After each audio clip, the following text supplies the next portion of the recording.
A narrative explains that she relentlessly pursued the crown prince every day. Her stalking behavior becomes excessive, leading to her being restrained by guards. The exasperated crown prince eventually kills her with his sword to end the pursuit.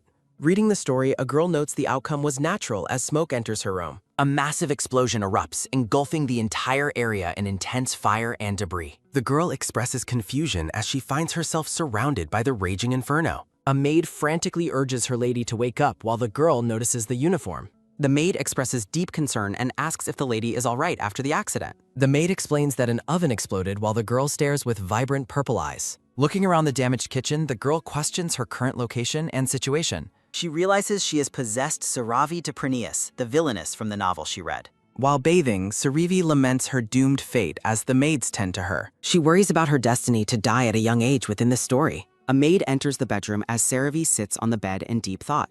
The maid mentions Saravi was too busy chasing the prince to change her clothes. The maid presents a selection of new dresses while Saravi asks for a moment. The maid showcases a variety of revealing and elaborate outfits for her lady to wear. The maid encourages her to choose whichever dress she prefers from the new collection. Someone asks for confirmation about a decision as the scene shifts to the palace. The grand architecture of the palace stands silent and bright under the daylight. The maid notes Saravi previously disliked these outfits as Saravi rejects the current dresses. Saravi orders the maid to throw away all the old dresses before she changes. The maid stands in a state of silent shock and complete confusion. She stares at the discarded dresses, processing her lady's sudden and drastic change. A look of excitement and joy washes over the maid's face. Saravi asks the puzzled maid to prepare one more specific item for her. In the hallway, knights discuss how their prepared food was completely ruined. They wonder if Saravi caused trouble again as footsteps echo down the hall. The knights turn in shock and ask what is happening as she approaches them. Saravi walks past them wearing a sharp military uniform instead of a dress.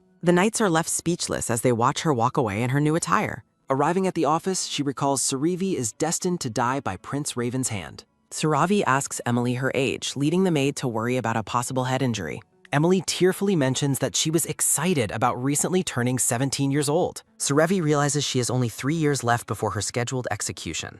Prince Raven hears from his subordinate that Saravi collapsed after an oven explosion. Raven asks about the status of others involved in the kitchen accident. The prince continues his work at the desk while holding a white quill.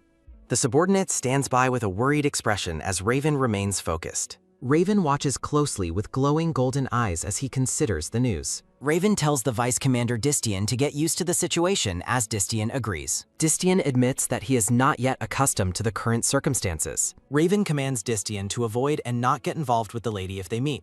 Distian nods in silent agreement to the prince's strict order to stay away. Raven claims she is recognizable from a distance due to her bizarre and unsettling aura. Raven recalls her offering strange food and notes it gives him goosebumps. The prince expresses his intense sickness and disgust just by thinking about her. As a knock sounds, Raven repeats his warning to avoid a face-to-face meeting. Raven tells Distian that his luck has run out as the visitor waits. Raven grants permission to enter as the newly uniformed Saravi opens the door. Saravi enters the office as Raven asks Distian if he is prepared to face her. The prince watches her arrival with a sharp, suspicious gaze and a smirk. Distian remains silent, visibly nervous and sweating under the pressure of her presence. Saravi offers her formal greetings to the prince while wearing her sharp military uniform. Raven reacts with stunned silence at her unexpected and drastic change in appearance. The vice commander stands completely speechless, unable to process the lady's new persona. A bright smile and floral aura surround the seemingly transformed and cheerful lady. The prince and Distian express total confusion at the girl's strange and unsettling behavior. Saravi calmly announces that dinner is ready for the extremely hesitant prince. The palace currently faces a crisis because they have no one capable of cooking. Combat specialized soldiers attempting to cook accidentally destroy cutting boards instead of preparing meals. Cooking chaos continues as the soldiers fail to even crack eggs properly in the kitchen. A soldier mistakenly uses a flamethrower, resulting in a burnt and monstrous culinary disaster. Emily notes that her lady was surprisingly skilled at cooking a little while ago. Saravi worries about kitchen accidents while carefully adding ingredients to a large pot. She tastes her creation, hoping her culinary skills will find success this time. Cooking remains her hidden specialty as she prepares the meal with a happy heart. Saravi hopes this dinner will help improve her poor reputation among the palace staff. Raven violently slashes at the plate of food, spilling it across the table. He accuses her of adding another sneaky trick to her usual manipulative behavior. Raven insults her intelligence and refuses to eat her vile food ever again. She reacts with genuine confusion and hurt at his mention of her past actions. Raven demands to know what she is secretly planning with this current dinner scheme. Tension fills the dining hall as the spilled meal ruins the formal setting. Serevi prepares to take a bold action to prove her sincere intentions. She shocks the prince by picking up a piece of the spilled food and eating it. The men watch in pure disbelief as she calmly continues to chew the food. Serevi maintains a serious expression as she faces their deep-seated suspicions and hatred.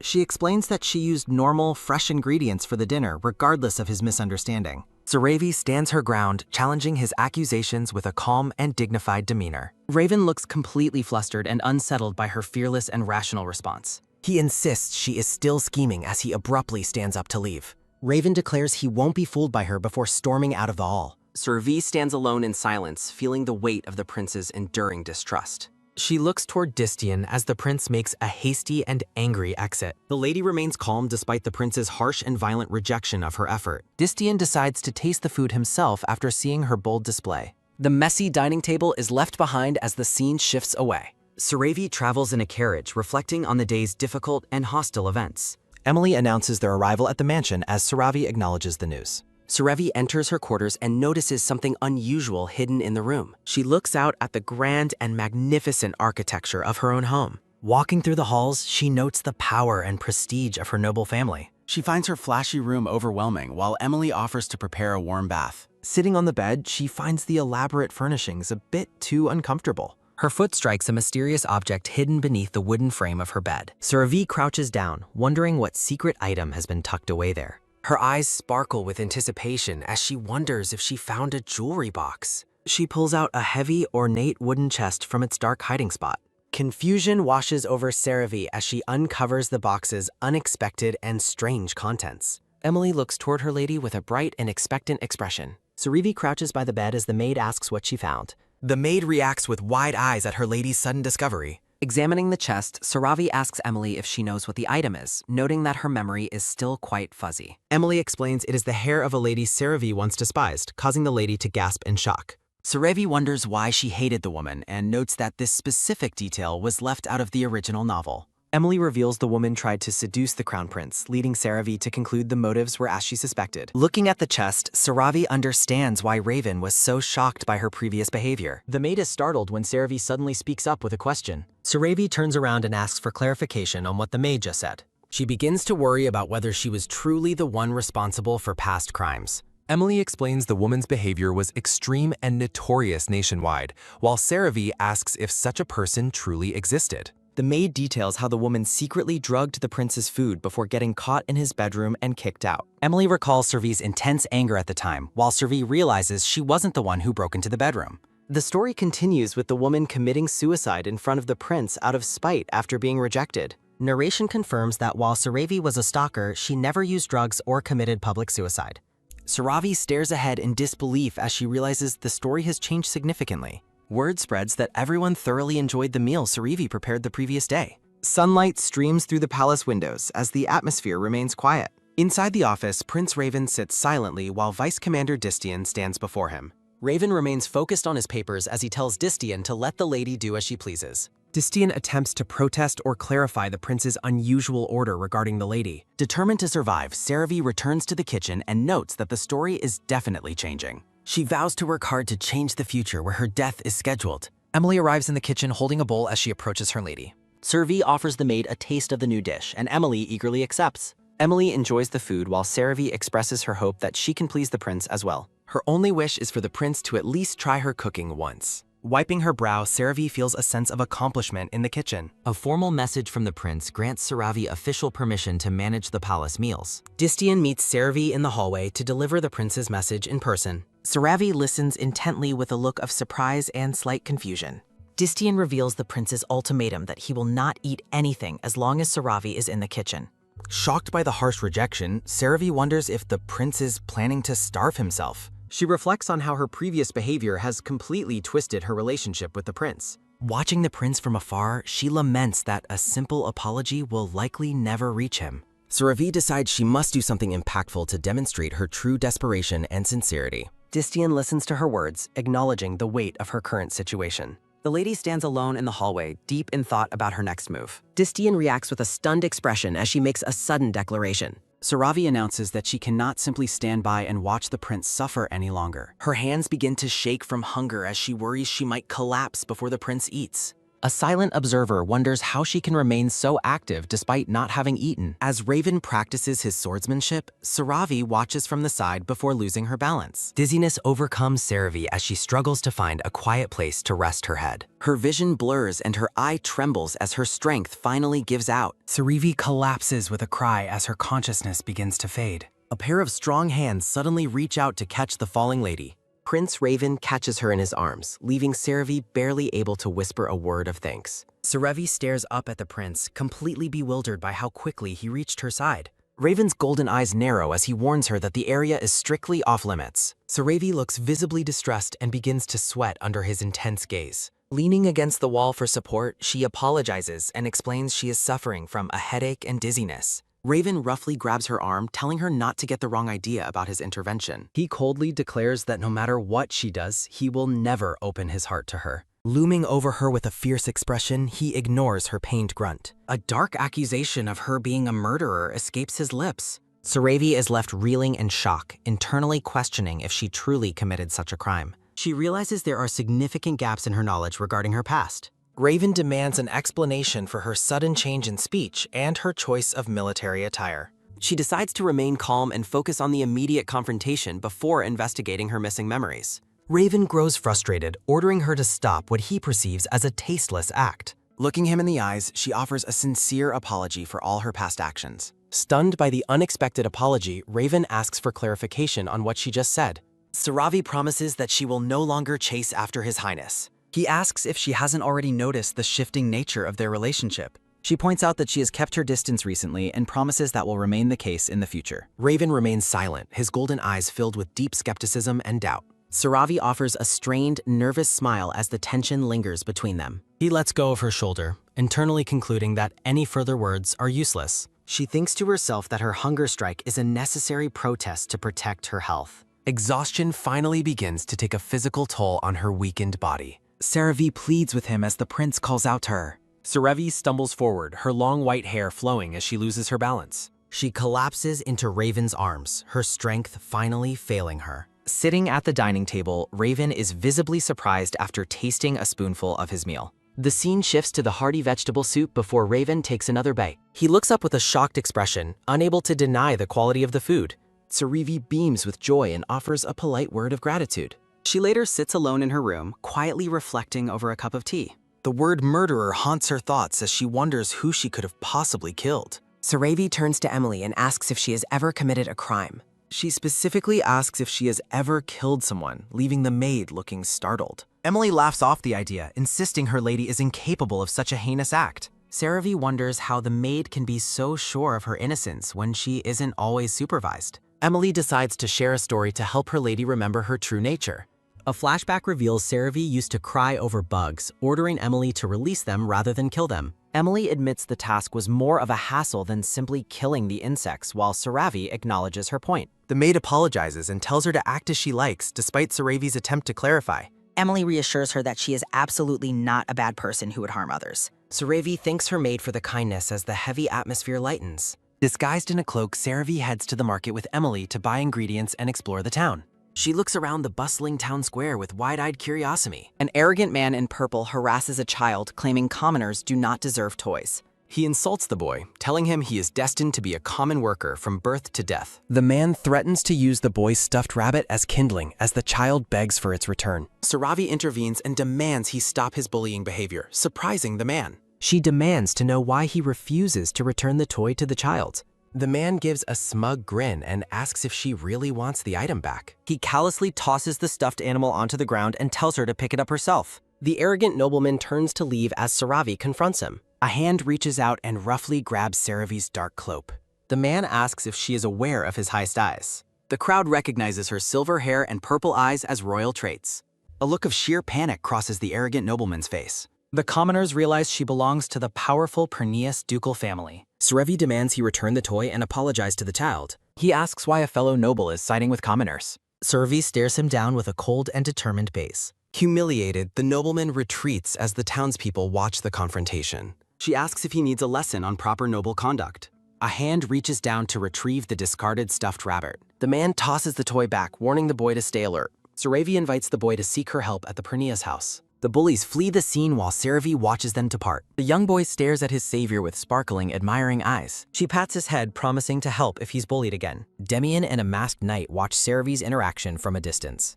The helmeted knight remains silent while observing the scene closely. Serevi reflects on her failed attempt to ask about the meal. Approaching Demian, Serevi asks for news regarding the sudden military activity. Demian reports that northern tribes require a subjugation mission in days. The short timeline of the deployment leaves Serevi deeply concerned. Demian reassures her that these missions are routine for the military. Serevi immediately starts planning the logistics of the army's food supply. A soldier named Bart greets her, asking if she intends to join. He warns of forest dangers, but she insists on cooking meals. Bart pats her head, welcoming her contribution to the troops. Serevi calculates the necessary rations based on the mission's length. Bart predicts a short trip due to the Crown Prince's presence. Serevi is surprised to hear that the prince is joining them. The knight beside them begins to remove his heavy metal helmet. Raven is revealed, his golden eyes fixed on the startled lady. Serevi is caught off guard by the prince's sudden appearance. Bart confirms the deployment is only expected to last 1 week. Determined, Serevi plans to learn preservation magic for the journey.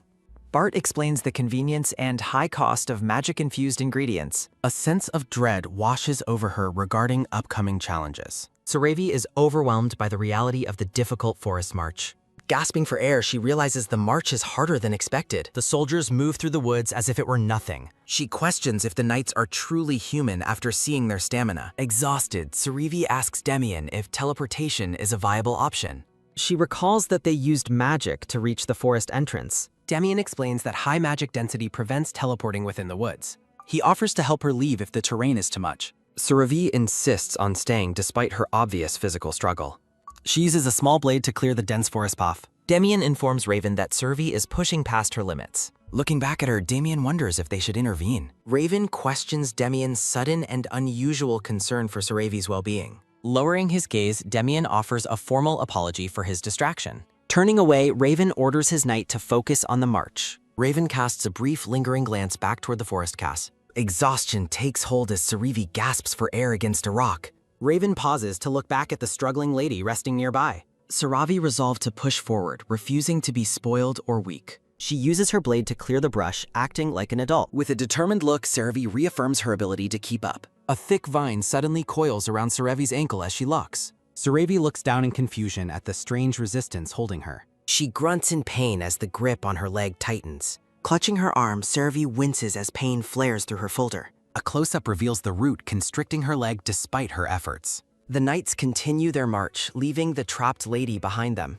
Serevi lets out a sharp cry as she is suddenly pulled. Terrified, Serevi shouts for help as she is dragged away quickly. Dazed and breathless, Serevi wakes in a clearing and questions her location. A white-haired elf boy with striking blue eyes watches her silently. The mysterious elf boy stands in a sunlit field of white flowers. Sitting up, Serevi asks the strange child to identify himself. The young elf walks closer, observing Serevi with intense, curious eyes. Serevi remains on the ground, startled by the boy's calm presence. The boy reveals he can hear other humans, but hears nothing from her. Serevi asks if he can read minds, which he confirms. Back at camp, knights discuss the delayed return of their scouts. Demian studies a map with a troubled and silent expression.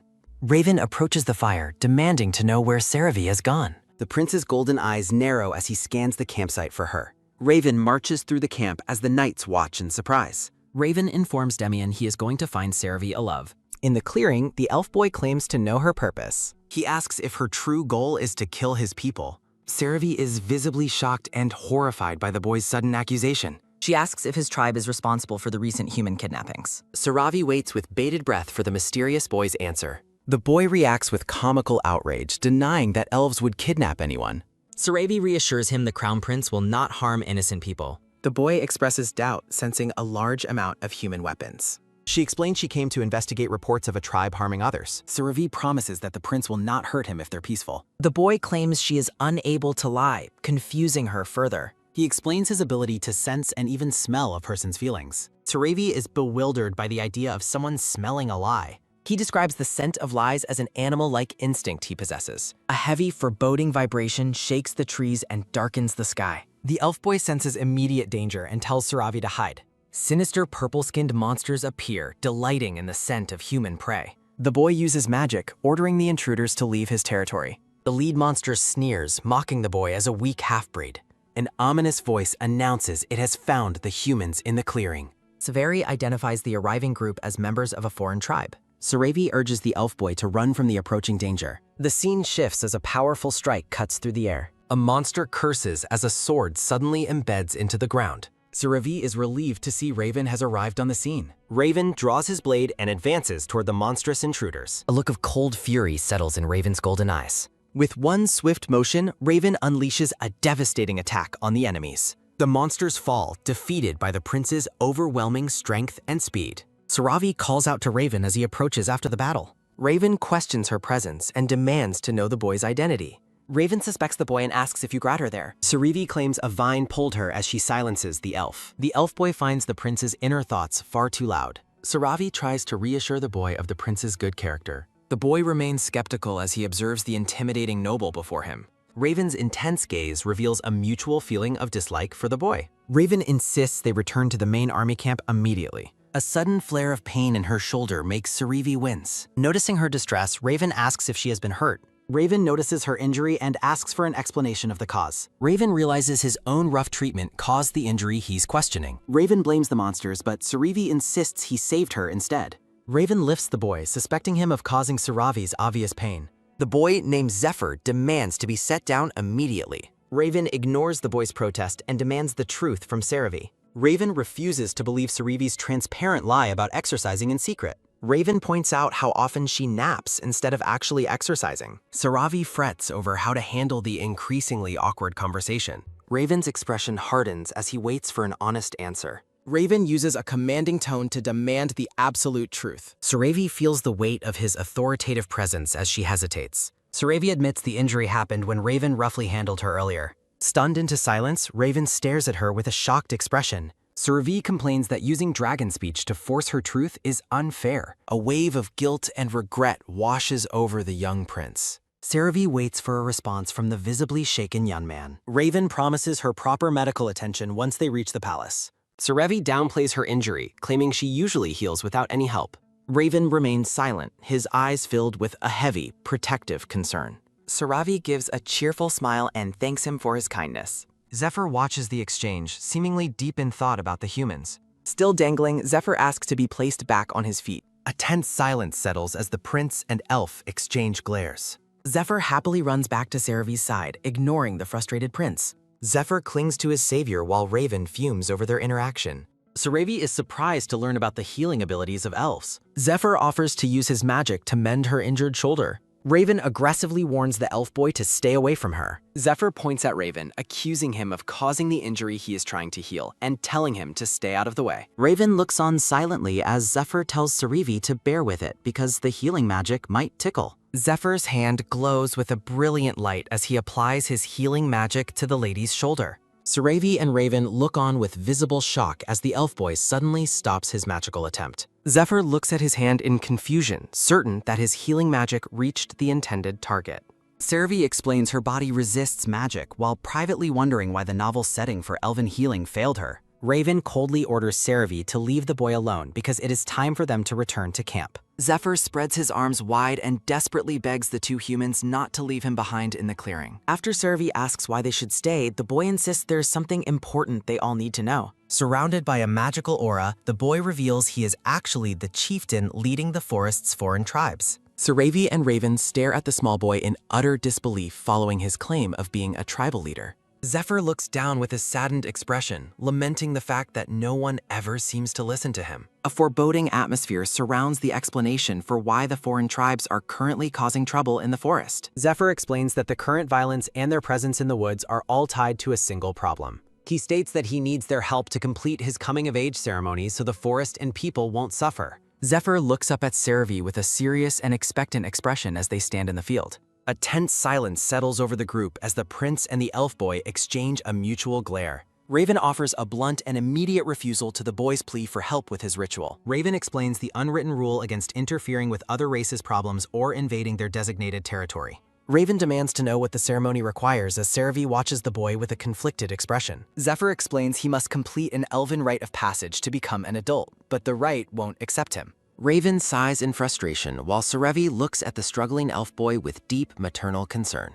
The elf boy looks away with a somber face as he begins to reveal the truth about his heritage. Zephyr explains that he believes the ritual fails because he is a half-breed of mixed elven blood. Saravi is silenced as Zephyr admits that some people cruelly refer to him as a mongrel. The elf boy suddenly brightens up, excitedly claiming that there is still one remaining way to succeed. A magical light illuminates the singular and unusual condition required for the boy to finally reach adulthood. Zephyr takes Saravi's hand gently as a warm, romantic glow fills the sunlit forest clearing. Raven watches the display with crossed arms and a suspicious, increasingly hardened expression. Blushing, Zephyr looks directly at Saravi and loudly asks her to marry him. He explains that if he cannot become an adult, the entire forest and everyone in it will remain in danger. Saravi looks toward the prince in shock, while Raven turns his head away in visible annoyance. Saravi gently pats the boy's head as Raven stands by with a flat and judging stare. Raven rubs his head in exasperation, asking if she is seriously planning marriage based on a moment of emotion. Zephyr points a defiant finger at the prince, who stares back at the boy with mounting irritation. The small elf boy clings tightly to Saravi's waist, seeking protection while she looks down nervously. A close-up of Raven's eyes reveals a dangerous, draconic intensity as he watches the boy's physical proximity. Zephyr continues to press his face against the lady as Raven's hand reaches out to intervene. Raven roughly grabs the back of Zephyr's cloak and yanks the boy away from Saravi's side. Holding the boy at eye level, Raven demands to know his actual age. Raven threatens to use his draconic power to force an answer if the boy refuses to confess the truth. Looking nervous, Zephyr finally admits that he is actually 227 years old. Raven continues to hold the elf as Zephyr argues that he is still just a child by elven standards. Zephyr tearfully begs Saravi not to hate him, insisting he never intended to deceive her about his age. The elf boy lets out a sharp cry of pain as he is dropped unceremoniously onto the grass. Raven smirks with cold amusement, mockingly referring to the ancient elf as a mere geezer. Zephyr screams in outrage, demanding that the prince stop calling him such a disrespectful name. Saravi stands between the two bickering males and frantically tells them both to calm down. Saravi reminds the prince that their original mission was to subjugate the rampaging tribes in the forest. Saravi argues that there is no reason to turn a blind eye if they can cooperate to resolve things peacefully. Saravi suggests meeting with the elven tribe first to try and convince them. Raven sighs deeply, showing his obvious lack of patience. Raven stands with his arms crossed, looking skeptical and unimpressed. Raven looks down at Zephyr with a gaze of intense irritation. Raven threatens to destroy the entire forest if the situation escalates. Zephyr stares ahead with a stoic and unwavering expression. Zephyr notes Raven's complicated feelings for Saravi while she remains optimistic. Zephyr thinks that the prince should just be more honest. Zephyr leads the group further into the lush forest settlement. Saravi is amazed by the beautiful and lush elven village. Saravi notices that the villagers are hiding as they approach. Zephyr explains that his people are not used to humans. Raven and Saravi look around, sensing the collective apprehension. Saravi looks concerned about the cold reception they are receiving. Raven recalls the history of humans massacring the foreign tribes. A vision of burning villages illustrates the start of conflict. The war eventually devolved into senseless violence against innocent non-humans. The hunt for foreign tribes became a form of entertainment. Capturing and selling non-humans as slaves became a profitable business. Captured tribespeople were displayed like trophies for human amusement. Saravi remains silent as she processes the dark history. Raven notes that human slavery is technically prohibited by law. Saravi and Raven walk through the village in somber silence. Raven explains that nobles still secretly engage in the illegal trade. Saravi realizes this explains Raven's deep-seated hatred for the nobility. She looks at him with newfound understanding and sympathy. Zephyr stops and looks back at the two humans following him. Saravi introduces herself warmly to the nervous elven villagers watching. A young elven girl peeks out from behind a tree. Zephyr reassures the others that Saravi is a kind-hearted person. Zephyr demands the villagers stop hiding and greet their guests. Saravi admits she finds the sudden attention a bit overwhelming. An elder elf watches from a doorway as the group passes. Zephyr leads Saravi through the village as other elves watch curiously. A small elven child approaches Saravi and asks if she is human. Saravi confirms her identity and tries to appear non-threatening. Saravi kneels to greet the children at their eye level. The elven child looks at the human woman with wide-eyed curiosity. The children observe Saravi's appearance with fascination and growing trust. The children admire her pretty hair and want to braid it. Saravi offers the children cookies, much to their confused away. A box of delicious-looking chocolate chip cookies is presented. The elven children happily munch on the sweet and delicious treats. Raven watches the scene with a softened and slightly surprised expression. Raven finds himself captivated by Saravi's genuine kindness toward children.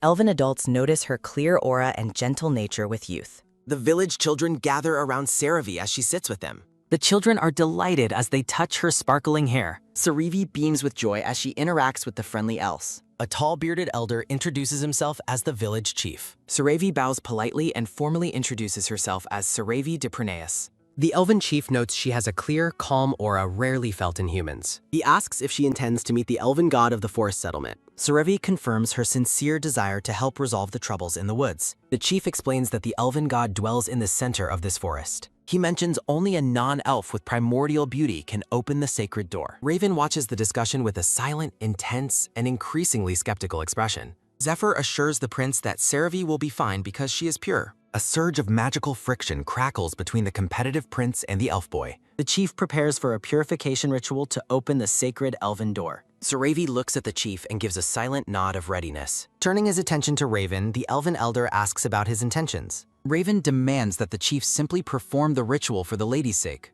The prince and the elven elder stand in a moment of heavy observation. The elven chief closes his eyes and quietly acknowledges the prince's protective request. The chief directs the entire group to follow him toward the sacred altar. They walk through the dense forest as spiritual light highlights their path. Raven and Zephyr stand together at the ritual site, both looking quite apprehensive. Saravi swallows hard as she prepares to face the coming spiritual trial. The group reaches the altar located beneath the branches of an ancient tree. The elven chief carefully places a glowing ritual gem onto the stone altar. The gathered elves and Raven look on as the sacred ceremony begins. Saravi kneels before the altar while the chief begins the official ritual. She closes her eyes as a mystical energy begins to swirl around her. Saravi remains focused as the purification magic interacts with her spiritual presence. Traumatic memories of people mocking her for being indifferent and emotionless suddenly resurface. Tears begin to fall onto Saravi's lap as the memories overwhelm her. Saravi is shocked to realize these painful emotions have not actually disappeared. Saravi weeps openly, her usual calm facade breaking under the ritual's influence. She kneels on the ground, lamenting that she truly does not want to hurt anyone. Someone walks across the grass, their heavy boots crushing the vegetation as they approach. Saravi looks up with glowing eyes, her aura radiating a powerful, celestial light. Raven and the others watch in awe as the giant tree begins to glow. A mysterious, white-clad figure emerges from the heart of the ancient forest tree. Raven and Zephyr react with shock as the elven god finally makes an appearance. Saravi looks at the spiritual being with a determined and serious expression. The elven god asks Saravi what she wishes to tell him. Saravi explains she wants to help the chieftain fulfill his tribal role. The elven god listens silently, his face obscured by a brilliant white light. The god states that the trial is something the boy must endure alone. Saravi acknowledges the difficulty but insists on trying a different approach for everyone's sake. Zephyr suddenly grabs Saravi's arm and excitedly proclaims that he has brought his bride. The boy praises her kind heart and beautiful nature to the elven god. Saravi tries to protest as Zephyr brings up her previously calling him cute. Zephyr looks at her with large eyes and asks for a kiss to finalize marriage. Raven watches the scene with a darkened face and a look of absolute murder. Raven roughly hauls the elf boy up by his collar as Zephyr cries out. The elven elder gives a final warning for the prince to remain still. A brilliant flash of light illuminates the forest as the ritual reaches its peak. Saravi steps forward to address the elven god in the center of the clearing. Saravi stands before the faceless elven god in the heart of the forest. She points toward the god, demanding accountability for the recent chaos in the woods. Raven, Zephyr, and the village elder react to her bold and direct confrontation. Saravi highlights the contradiction of appointing a leader while refusing to permit his ceremony. She argues that this lack of recognition caused the foreign tribes to lose control. Raven watches silently from behind as the lady defends the elven people. She asks the god if it is right to remain an indifferent bystander. Saravi maintains a somber and determined focus as she continues her argument. The elven god claims the boy is still developing his capacity as a leader. Raven's eyes narrow into draconic slits, radiating a dangerous and cold intensity. He roughly grabs Zephyr's cloak to keep the boy from intervening further. Raven steps forward, ready to use his own overwhelming power to settle the matter. Zephyr looks back at the prince and admits that he also agrees. The prince notes with irritation that they have finally found something to agree on. Raven tells the god to conduct his trials in private away from the lady. The elven god listens as Raven demands he stop being an unreasonable observer. He threatens to replace the deity if he refuses to act with common sense. The god asserts that he is a being infinitely close to nature itself. Raven challenges the god to see which of them truly holds superior authority. A massive dark dragon tail manifests from the prince's surging magical energy. A terrifying red dragon looms behind Raven as the villagers watch in horror. The elven god realizes even spirits cannot endure this concentrated divine pressure. Raven grits his teeth as he forces his draconic aura to overwhelm the clearing. The atmosphere vibrates violently under the weight of the prince's immense spirit. The elven god is forced down to one knee by the crushing magical force. Succumbing to Raven's power, the god finally permits the coming-of-age ceremony to proceed. Zephyr and the elven elder stand in absolute shock at the prince's victory. The god prepares to depart now that the terms have been forcefully established. Raven pants heavily as the dark, draconic energy begins to slowly recede. Serevi reaches out to check if the exhausted prince is unharmed. Raven snaps and orders her to stay away from him immediately. Serevi is visibly startled and hurt by his sudden and aggressive rejection. A ghostly purple-hued vision of a woman appears over Serevi's shoulder. Raven tells the hallucination to go away and leave him in peace. He unleashes a defensive blast of energy as he tells Serevi not to approach. The elven villagers watch the escalating magical fallout with deep concern. A close-up highlights the movement as someone approaches the fallen woman. Serevi lies unconscious on the grass after being shoved during the prince's panic. Raven looks at his hands with a face full of growing horror. The prince's expression is one of absolute terror at what he just did. Zephyr rushes to Serevi's side and gently tries to wake her up. Raven remains frozen in guilt as he watches the boy help the lady. The scene transitions to the peaceful morning light over the elven village. Serevi's eyes flutter open as she finally returns to her senses. Zephyr looks down at her with wide eyes, asking if she is okay. Zephyr explains that Raven went berserk and shoved her, causing her to collapse. A fragmented memory shows Raven's desperate, glowing hand as he pushed her away. Serevi smiles gently, seemingly relieved to be awake despite the previous incident. Zephyr blushes and looks away as the lady laughs at his concern. Sunlight bathes the beautiful forest settlement as the group prepares for the next step. Zephyr tells Serevi there is something important she must know. He warns that Raven is like an unstable time bomb near her. Zephyr runs away as Serevi acknowledges the weight of his warning. Blue foliage highlights her internal despair over being unable to help. Serevi laments her inability to erase years of deep-seated hatred. She wonders if distancing herself would spare Raven further suffering. Raven stands alone under a tree, gazing at the starlit sky. The village chief startles Raven by commenting on the night's beauty. The elder suggests that beauty triggers memories of what lies in the heart. Raven remains silent as the chief asks what he sees in the stars. Raven admits that someone specific has been on his mind lately. He insists he views this person as a terrible individual to avoid. The elven elder notes the intensity of Raven's apparent hatred. Dark imagery reflects Raven's belief that this person was beyond saving. A memory depicts the original lady as a selfish and hopeless disaster. The scene shifts to indicate a sudden and unexpected change. Raven recalls how she abruptly began helping the weak and vulnerable. He remembers her preparing food to restore the energy of those training. A maid urges the lady to take a well-deserved rest. Raven watched as she seemingly transformed into an entirely different person. He admits he initially suspected her kindness was a deceptive trap. He reflects on his own cynical determination to not be fooled. Gradually, Raven began to feel that her warm smile was genuine. A close-up captures Serevi's bright and sincere expression. Raven blushes as he reveals his hidden hope that it was all real. He fears the pain of her potentially reverting to her old self. Raven covers his eyes, admitting he finds her current humanity a relief. The narrator explains that Raven is a man deeply scarred by trauma. Raven questions the vague requirements for meeting the forest deity. He asks the chief how he could possibly know the truth. The chief asks if he understands the true meaning of beauty. He explains that beauty is simply being in one's true form. Raven's dragon eye focuses as the chief defines the concept of self. They stand together as the elder praises the wonder of that idea. Raven contemplates the implication that beauty equals one's true form. He stares ahead, processing the elder's philosophical revelation. He realizes meeting the god required someone true to themselves from birth. The image of the faceless deity underscores the spiritual requirement. He recalls Saravi's many acts of kindness toward the people. Everything clicks into place as Raven reaches a startling conclusion.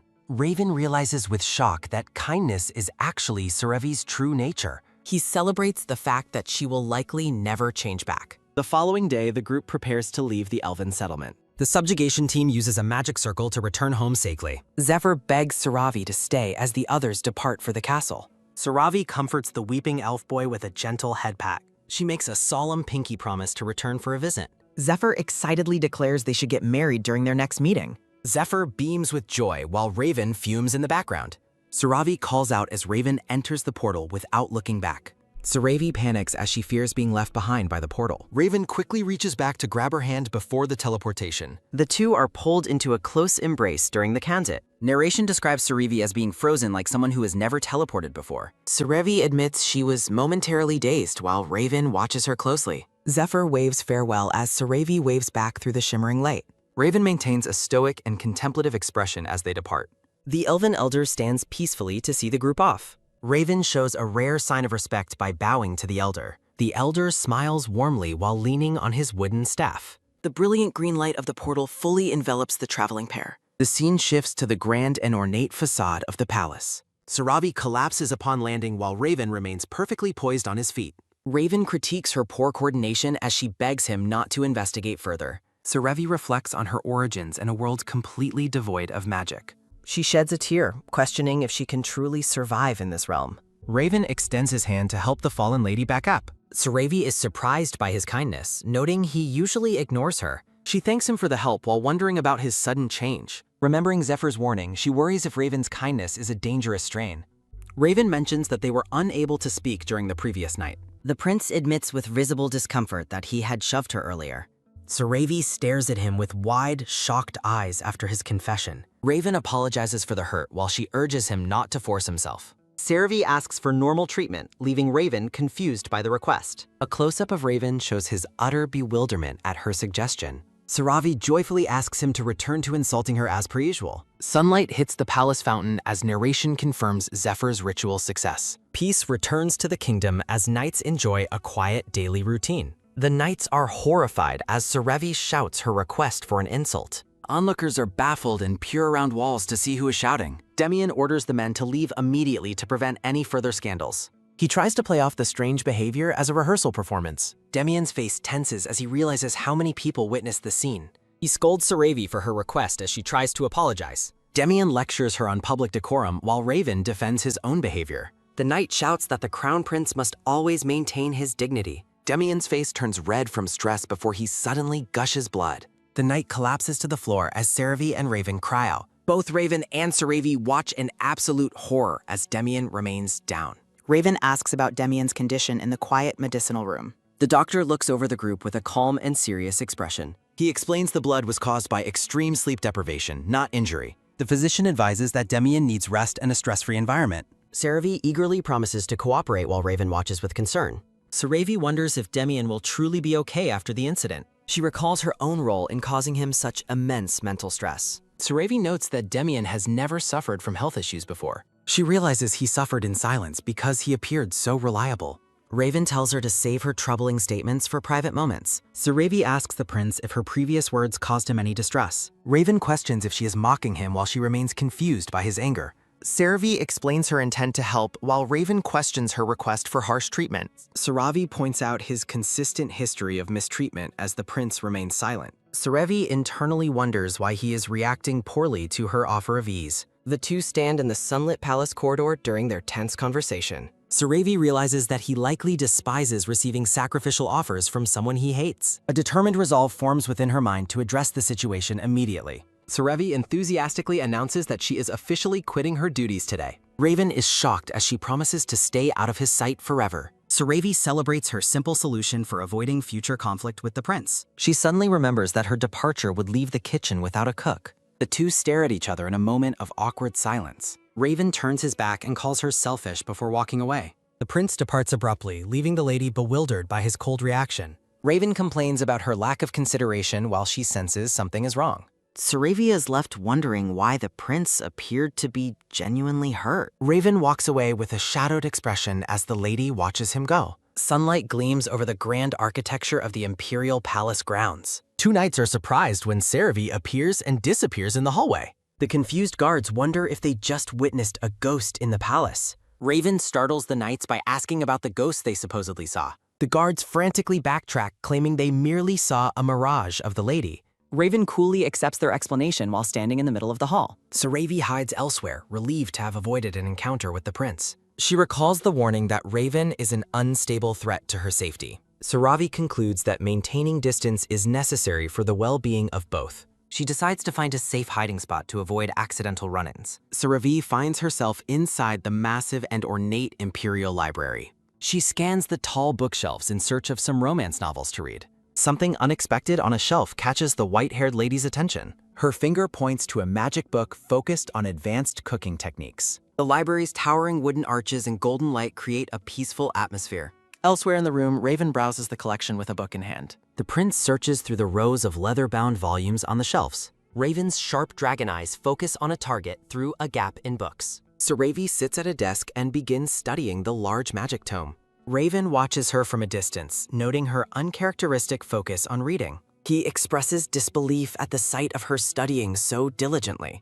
Raven approaches and asks if she has undergone a total personality change. Raven notes her constant unpredictability while she asks why he is following her. Raven defends his presence in the library while she explains her curiosity. Raven explains his love for reading and questions her sudden interest in books. Saravi explains her plan to use cooking magic to improve her efficiency. Raven asks why she works so hard if she intends to quit. Saravi asserts her commitment to her job regardless of her future plans. She brightly declares that the desire to learn is a natural human instinct. Raven smiles softly and acknowledges her point as he watches her. A red-haired woman's mouth curls into a smile as she speaks. The newcomer surprises the pair by commenting on their unexpected meeting. Rosalind greets the pair, remarking that it has been a long time. Rosalind smiles warmly while noting that they are currently alone together. The red-haired woman expresses her surprise at seeing them in the library. Rosalind asks what they were talking about in such a dim place. Rosalind asks if he is worried, but Raven denies it completely. Raven tries to leave by claiming he is busy while Saravi remains silent.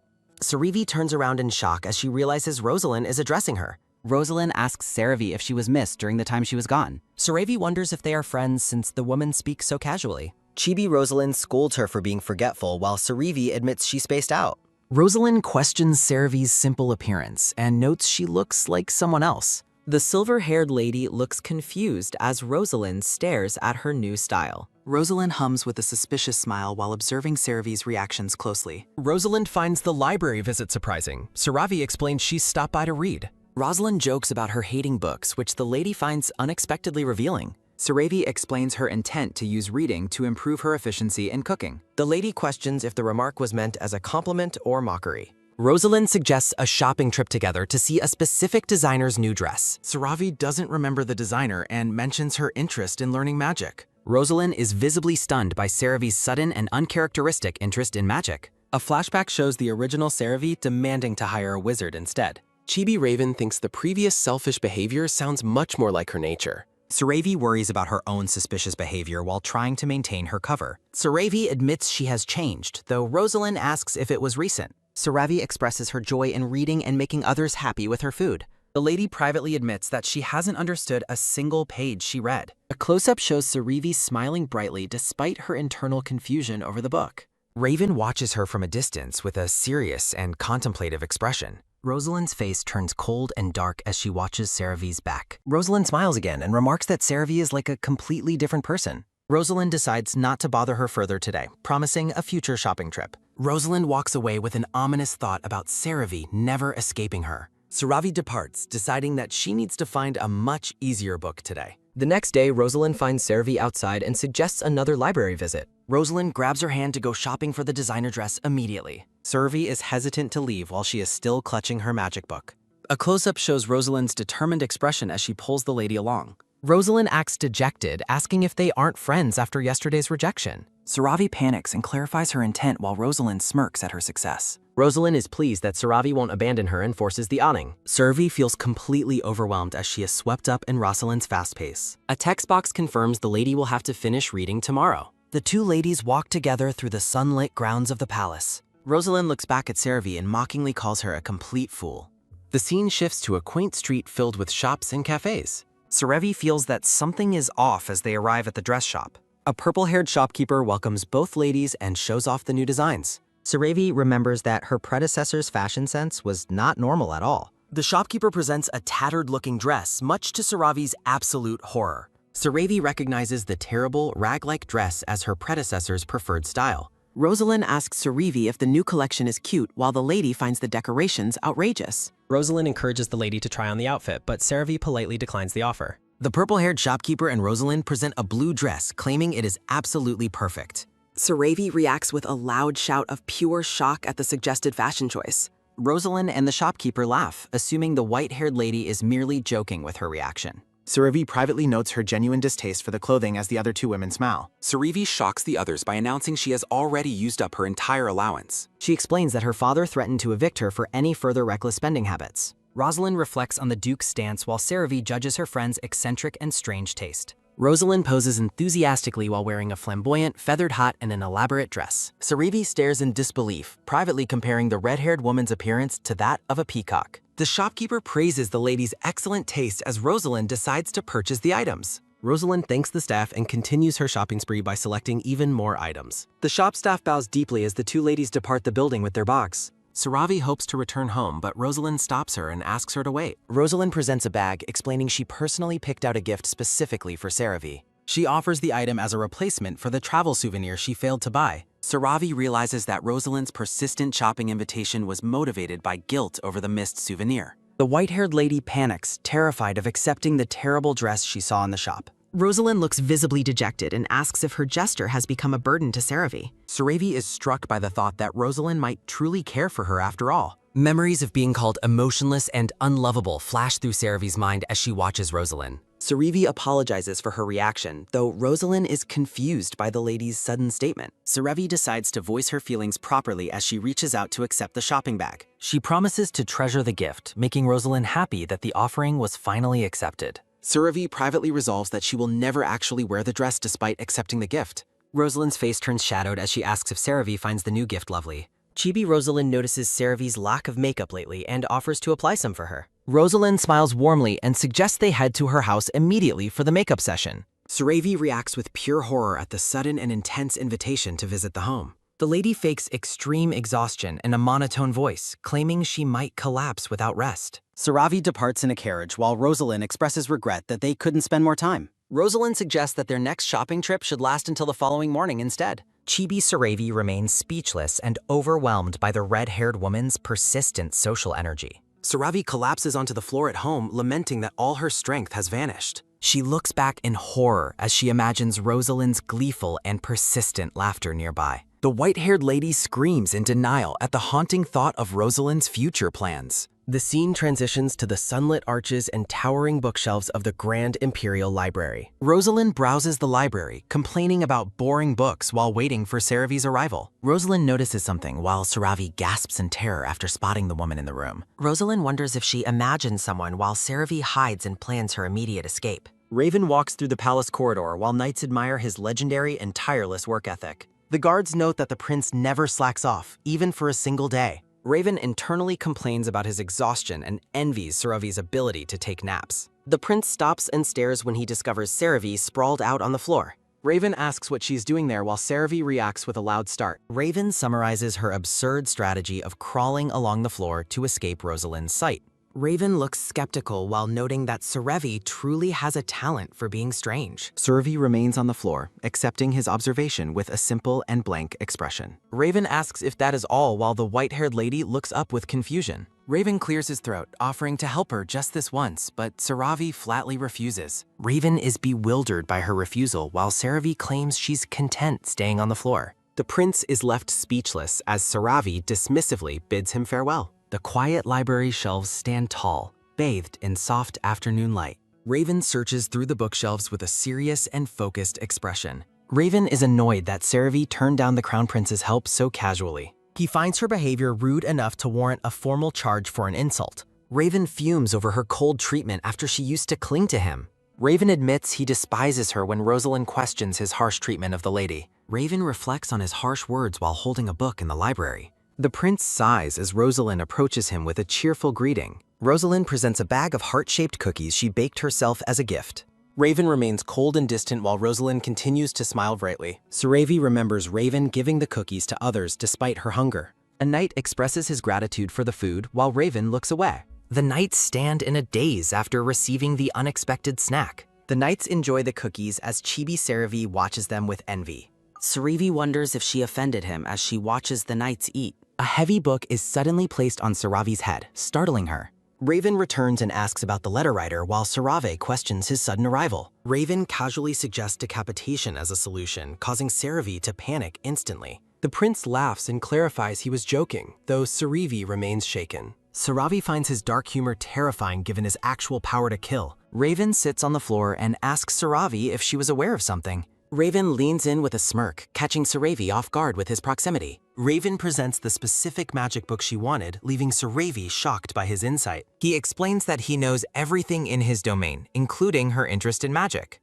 Saravi hesitates to take the book while Raven questions her odd behavior. Saravi frantically refuses the book, telling him to keep it for himself. She shouts that she must stay away to keep him safe from her danger. Raven demands a logical explanation, finding her self-sacrificing claims to be completely absurd. Saravi hides her face in embarrassment, unable to explain her strange logic. The sun shines through the hallway as the conversation reaches a turning point. Raven recalls an elf's warning that he might explode if Saravi stays near. Raven facepalms as he realizes she actually took the elf's warning literally. He tells her to ignore the child's nonsense, but she insists elves are perceptive. Raven yells that her presence was only dangerous because she was an unprotected civilian. Saravi admits she misinterpreted his behavior as hatred, but he cites his royal duty.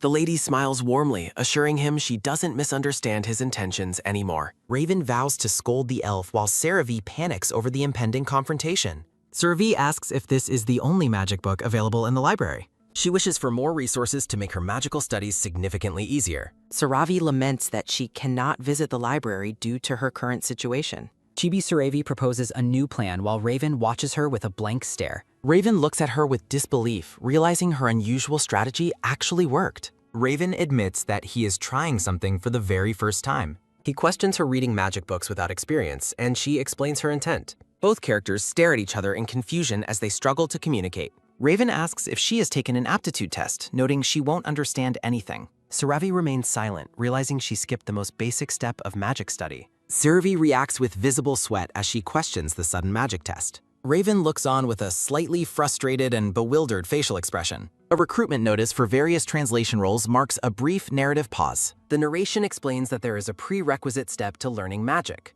Saravi notes that she must check for mana before beginning her training.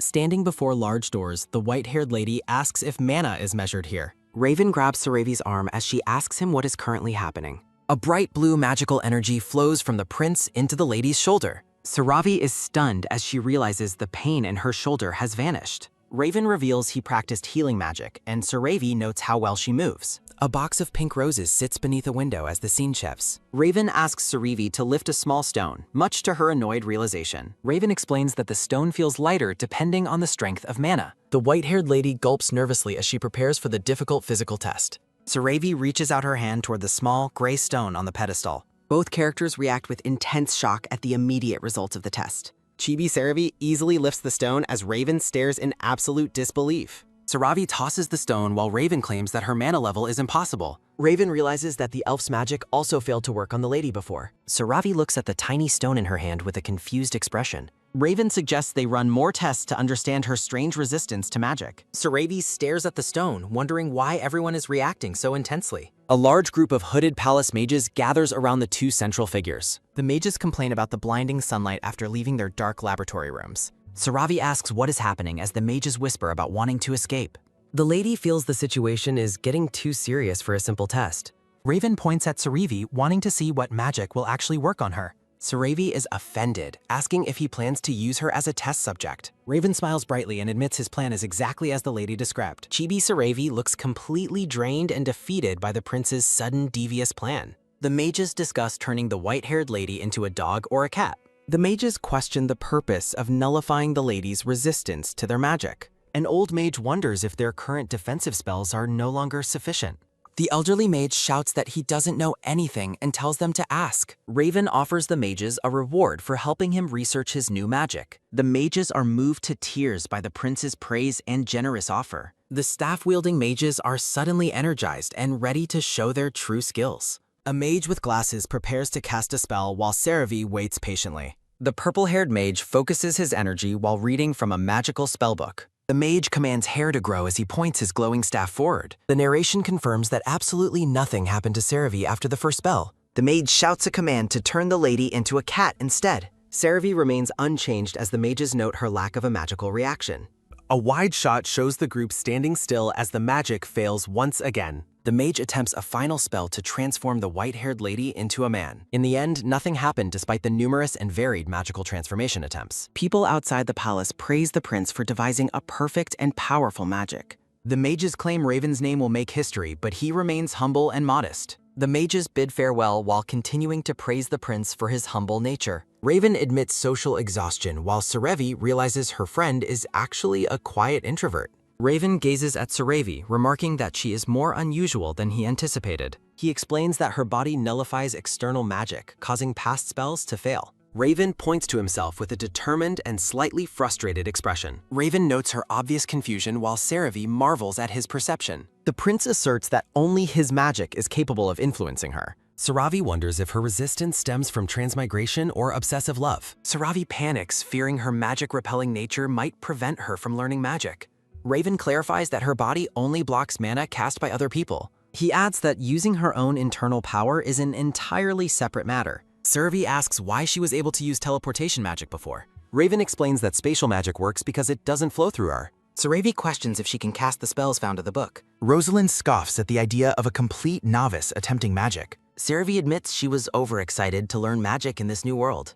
Rosalind looms in the doorway, staring at the pair with a cold gaze. Raven orders Saravi to visit his office tomorrow for magic lessons. Raven reflects on the difficulty of teaching a student with no knowledge. The prince prepares a lesson, opening the green magic book on his desk. Raven finds a simple fireworks spellbook decorated with cute animal stickers. He plans to lower the difficulty if she struggles with the lessons. A hand knocks on the prince's office door, interrupting his quiet preparation. Chibi Raven frantically hides his stickers before assuming a formal posture. Raven clears his throat as someone begins to enter his office. Rosalind enters the office looking distressed and pleading for the prince's attention. Raven's eyes sharpen with alarm as he hears Saravi's name mentioned. Raven slams his desk and demands an explanation for the shocking news. Rosalind dramatically begs the prince to spend time with her instead.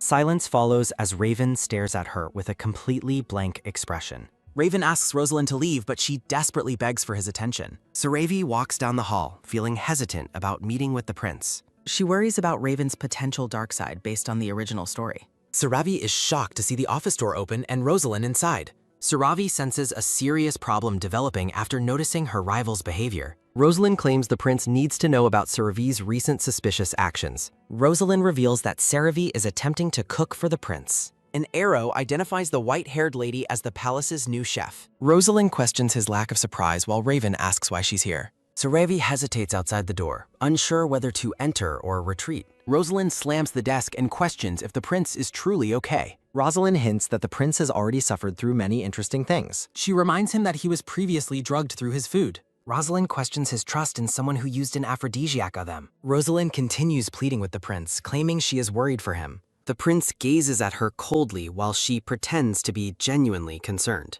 Rosalind mocks Saravi's character, calling her a truly pitiful person to trust. Rosalind begins explaining the petty reason behind Saravi's alleged crime. Rosalind claims that Saravi killed a girl named Mariette for having tea. Saravi's eye widens in shock as she overhears the malicious accusations. A dark flash of energy fills the frame, heightening the scene's tension. A maid describes a previously infamous girl, leaving Saravi deeply surprised. Narrations recount a woman poisoning the prince's food and trespassing. A maid clarifies that Saravi wasn't the trespasser that night. The rejected woman ended her life in front of Raven. Saravi's history involves stalking but stops short of these crimes. The white-haired lady asks the maid for the woman's name. The name Mariette is displayed against a dark, ominous background. Saravi reacts with absolute horror and shock to the revelation. She questions if she actually committed a murder in the past. Saravi fears she has possessed a psychopathic killer's body. The lady struggles with the shock of supposedly poisoning Mariette. Saravi realizes she also used an aphrodisiac on the prince. Rosalind mockingly describes Saravi as a pitiful and untrustworthy person. Raven remains silent and stoic while listening to the accusations. Chibi Rosalind realizes the prince might be misjudging her story. Rosalind maintains a fake friendship while warning of future victims. She pretends to worry about Saravi choosing the wrong path. Raven internally expresses absolute disgust for the woman speaking to him. He dismisses Rosalind, claiming to be considerate of her teacher. Raven gives a cold, knowing smile during the tense interaction. He thanks Rosalind for reminding him of forgotten details.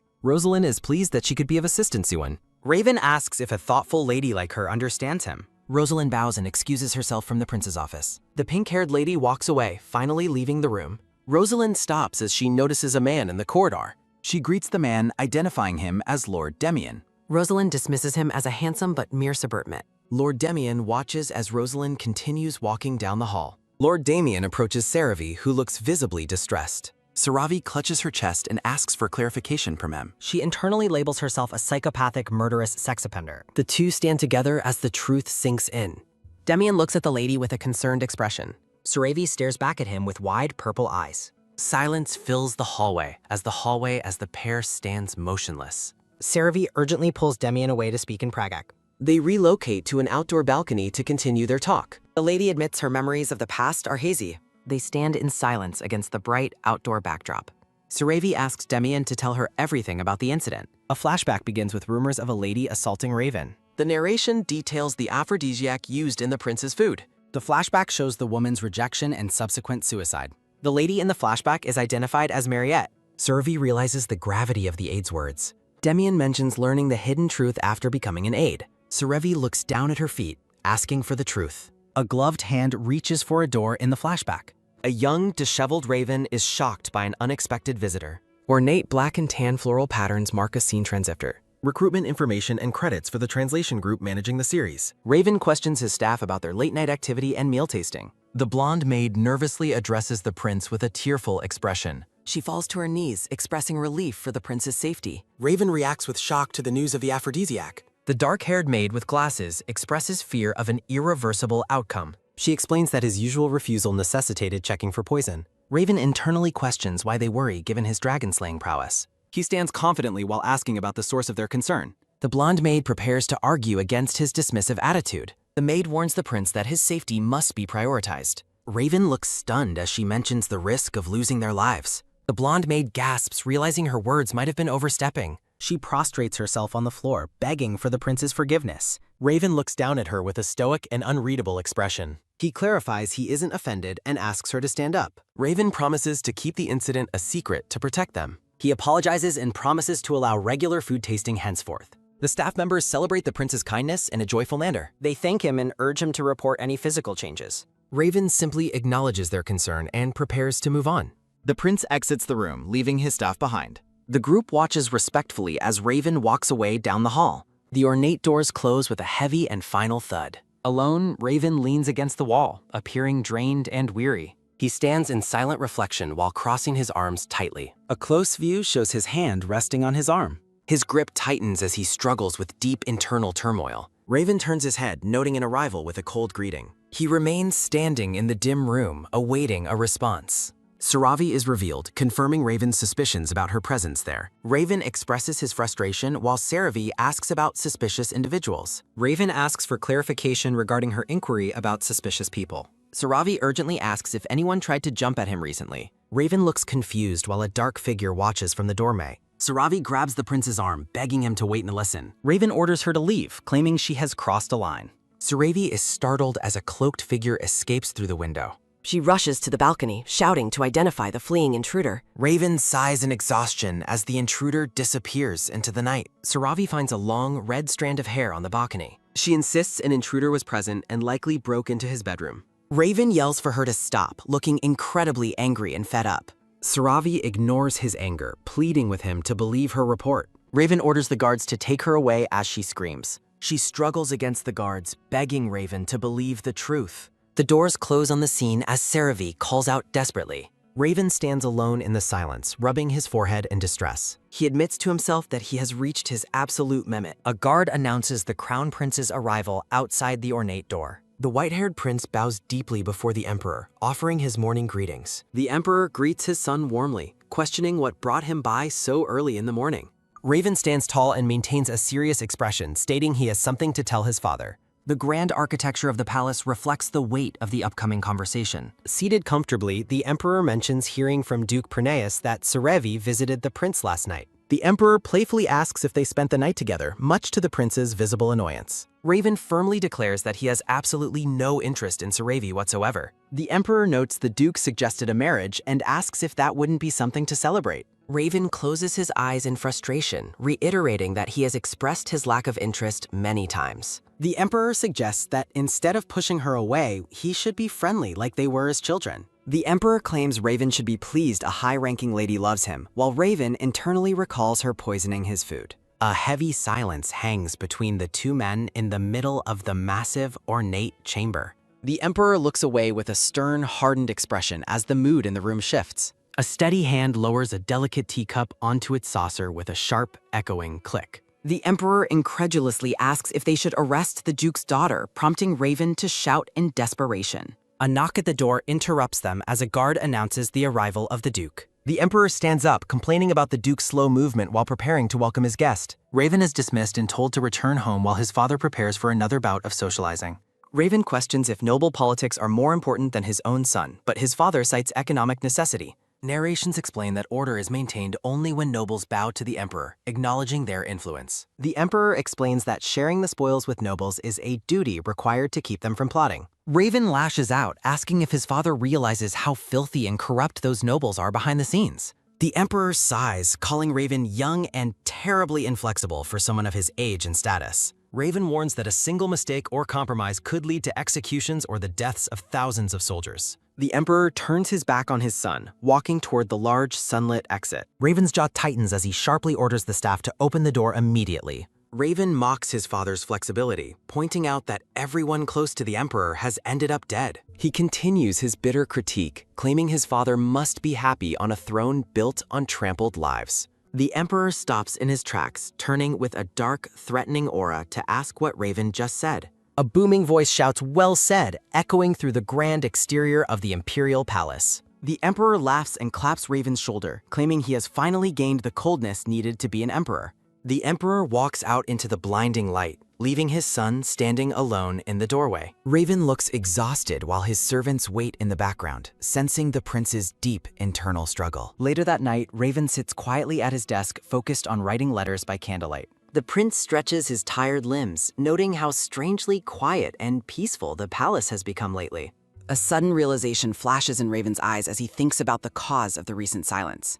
He recalls a memory of Serevi desperately trying to give him cookies while he coldly told her to leave. Raven realizes that the peace is solely due to Serevi's absence. Talk about a no-stalker policy working wonders. He internally labels her a blight on society and wonders how to get rid of her just before a knock. A maid enters the room and announces that Lady Mariette has arrived for her scheduled meeting. Raven acknowledges the appointment and stands up from his desk to follow the maid's lead. Gossiping voices in the hall remark that the prince seems to be in an unusually good mood today. 3 maids whisper behind the prince's back, noting that everyone else has noticed his rare positive attitude. Raven feels the weight of their staring eyes as he continues walking down the bright corridor. The maids wonder about the nature of his relationship with Lady Mariette and if he's ever had tea alone with anyone. They begin to imagine a romantic future for the pair while Raven walks by with a stoic silence. Raven stops and informs the startled maids that he can hear every single word they are saying. The prince looks back with a stern glare, causing the maids to bow their heads in terrified apology. The scene shifts to the bright garden where a gentle voice reminds Raven he had something to say.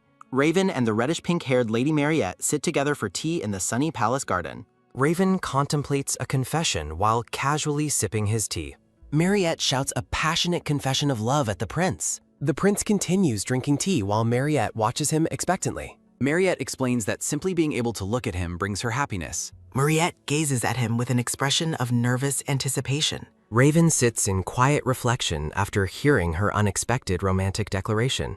Blushing, Mariette confirms that her selfless feelings are truly sincere. A small, mocking smirk forms on the prince's face. Raven bursts into laughter, much to Mariette's visible and awkward confusion. Mariette sits in stunned silence as the prince continues his laughter. Mariette quickly downs her tea to mask her growing embarrassment. Raven admits he has never received such an abrupt confession before. Wiping away a joyful tear, Raven beams with genuine amusement. Mariette looks concerned and asks if there is something wrong. Raven internally questions if he perhaps laughed a bit too much. An awkward silence settles over the pair at the tea table. Raven clarifies he wasn't mocking her before a dark shadow appears. Mariette suddenly collapses, prompting frantic cries for medical assistance. Raven stares in horror as servants tend to the unconscious girl. Raven turns away with a sharp, suspicious look toward the bushes. Saravi hides behind the shrubbery, watching the scene with wide eyes. Raven confronts Saravi, demanding to know what she has done.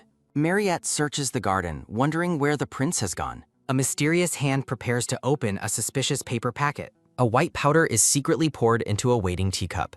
Saravi looks on with a mixture of guilt and intense anxiety. Mariette suspects Saravi of tampering with the tea using aphrodisiacs. Saravi's sinister shadow plots a much deeper and crueler revenge. Saravi tosses a small stone to distract the girl in the garden. Mariette flinches as the small object lands near her feet. Looking around, Mariette calls out for the crown prince's presence. Mariette stands alone in the vast garden, feeling increasingly unsettled. A sharp sound echoes as a door is suddenly shut tight.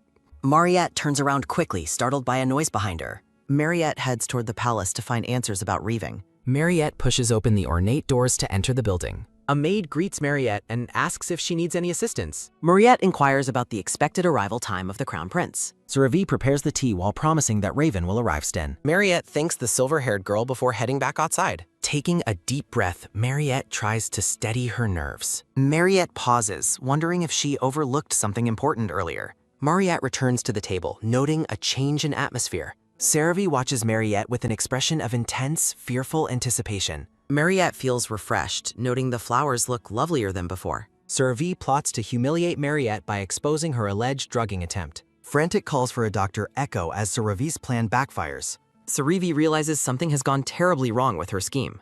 Raven looms over Saravi, his eyes glowing with murderous rage. Saravi is paralyzed by fear as Raven demands an explanation. Intricate floral lace patterns overlay a dark and atmospheric background. Multiple promotional banners showcase various Scanlation Group recruitment and support details. Saravi confronts the prince, claiming she found a hair matching Mariette's in his bedroom. Saravi insists someone was in the room, despite the prince's firm denials. A sequence of close-up panels focuses on a hand handling tea. Saravi accuses the red-haired girl of secretly tampering with the prince's teacup. Saravi admits to switching the cups to embarrass her, thinking it was an aphrodisiac. Saravi reveals that Mariette poisoned the cup, though the prince remains skeptical. The prince reacts with visible shock and anger to the startling accusation. The gray-haired man leans in to whisper a report to the prince. The man reports that the poison was found, suggesting the girl committed suicide. The prince rejects the suicide theory, grimly declaring that Mariette was actually murdered. Investigations reveal that the same poison found in the cup was on Mariette's dress. The gray-haired man approaches Saravi as she stands alone on a palace balcony. The narrative notes the crown prince's difficult decision regarding the culprit without proof. Two older gentlemen sharing a laugh represent the jovial atmosphere within the palace. Despite the suspicions, the investigation concludes that Lady Mariette took her own life. The gray-haired man provides a brief confirmation to Saravi during their quiet conversation. Saravi stands in silence, appearing deeply troubled and lost in her own thoughts. The man expresses his belief in Saravi's innocence, prompting her to ask why. A close-up focus on the gray-haired man emphasizes his calm and professional demeanor. The man simply attributes his belief in her innocence to a personal feeling. Saravi stares at the man in confusion, puzzled by his unexpected and intuitive claim. The man reiterates his trust, insisting he doesn't believe she would commit such acts. The sun shines brightly over the grand and ornate facade of the palace. Saravi closes her eyes in frustration while struggling with the weight of the mystery. A brown-haired maid offers a cheerful and warm smile as she greets Saravi. The maid notices Saravi's distress and comments on her seemingly troubled state of mind. Saravi examines a hair, admitting she has no memory of how it got there. The maid watches Saravi with an expression of bright curiosity and helpfulness. Saravi looks up from the floor, continuing her discussion about the mysterious evidence. The maid offers an explanation that leaves a tiny version of Saravi looking shocked. An extreme close-up reveals the reflection of a red-haired girl within Saravi's eye. A dark and swirling mist surrounds a moment of sudden, chilling realization. Rosalind appears amidst a flurry of flowers, prompting Saravi to call out her name. The pink-haired girl commands Saravi to approach her within the bright, ornate hall. Rosalind suggests the prince is meeting a lover and urges Saravi to go check. Saravi is visibly shaken, refusing to believe the rumors about the prince's infidelity. Rosalind watches as Saravi looks away, struggling to process the unsettling gossip. Rosalind leans in to whisper more details about the prince's secretive behavior. A flashback shows the prince heading to his office very early in the morning. The prince spends his entire day working, training with swords, and returning alone. The narrative concludes that the prince's schedule leaves no time for romantic encounters. Saravi stands alone in the vast hall, reconsidering the rumors she just heard. Rosalind reacts with surprise as Saravi dismisses the talk as mere palace rumors. Rosalind grabs Saravi, arguing that the prince's military experience allows him to move undetected. Rosalind suggests that the prince has been secretly meeting someone inside the palace walls. Horror dawns on Saravi's face as she contemplates the idea of secret palace meetings. Rosalind tells her to stay calm and verify the truth, despite Saravi's doubts. Rosalind asks about a past confession, which the silver-haired girl awkwardly confirms. Narrations consider if Raven lied or if his personality suggests otherwise. Saravi questions Rosalind's honesty while analyzing Raven's likely public dating habits. Rosalind stammers a nervous denial as Saravi's intense gaze pressures her. Saravi determines an intruder is targeting Raven and vows to protect him. A pink-haired maid recounts how Saravi previously investigated an intruder in Raven's room. The pink-haired maid looks concerned while recalling the specific details. Saravi asks for clarification regarding Rosalind's specific actions that evening. The maid explains Rosalind was frantically searching every room for the evidence. Saravi remains unbothered, telling the maid not to worry about the situation. A transition text marks a previous event in Saravi's private chambers. Saravi finds Rosalind acting suspiciously and asks what she is doing. Rosalind turns around with a startled and distressed expression on her face. Rosalind fabricates a story about searching for a lost newly bought hairpin. Saravi helps look while Rosalind laments the loss of her new accessory. Saravi offers to return the pin if found. Rosalind collapses onto the bed. Rosalind coughs heavily as Saravi asks if she has caught a cold. Saravi explains she visited out of concern regarding the recent bedroom break-in. Saravi mentions Raven's anger but notes that no intruder was actually found. Rosalind apologizes, suggesting the whole incident was merely a false rumor. Inner thought insists that someone was definitely present that night. Rosalind reiterates that she definitely saw someone escaping through the balcony window. Saravi whispers that she found a hair and needs to identify it. Saravi asks for the specific color of the hair she discovered. Saravi wonders who would have the audacity to sneak into the palace. Rosalind looks down with a shadowed face, judging Saravi's perceived gullibility. Rosalind internally mocks Saravi as a fool for believing her lies. The atmosphere turns dark as Rosalind looms over the seated, white-haired girl. Rosalind suggests that the red hair found belongs to Lady Mariette. Saravi is shocked while Rosalind points out the similarities in hair color. Rosalind claims Mariette is the most likely suspect for such a bold act. Saravi recalls Mariette's kind image, but now questions her true nature. Saravi looks visibly shaken by the prospect of Mariette being the intruder. Rosalind grins while claiming Mariette has harbored feelings for Raven for years. A dark thought concludes that the accusation is entirely plausible and likely. Back in the present, the maid expresses surprise at the mention of Mariette. The maid notes that Rosalind's hair color is identical to the suspect's. The maid continues to question the logic while standing before her mistress. Saravi looks back with a sharp, cold glare, dismissing the maid's observation. Saravi orders the maid not to doubt Rosalind's intentions or loyalty. The maid awkwardly submits to the order despite her lingering personal doubts. Time passes, shifting the scene to a bright afternoon several days later. The village street stands peaceful under the warm midday sun. The maid carries a basket through town, listing her lady's shopping requests. The maid suddenly stops upon seeing two familiar red-haired women meeting secretly. She stares in shock as she recognizes both Rosalind and Mariette together. The maid questions why the two supposed rivals are meeting in private. The maid ducks behind a stack of wooden crates to eavesdrop unobserved. Rosalind whispers intensely to a seemingly agreeable and happy Mariette. Mariette nods with a joyful blush as if agreeing to a plan. The maid watches the suspicious interaction with a look of growing realization. The pink-haired maid stares with a look of pure terror. She runs with her basket, desperate to reach her lady. Sunlight streams through the ornate ceiling of the palace hallway. The maid stops, noticing Lady Rosalind has already arrived inside.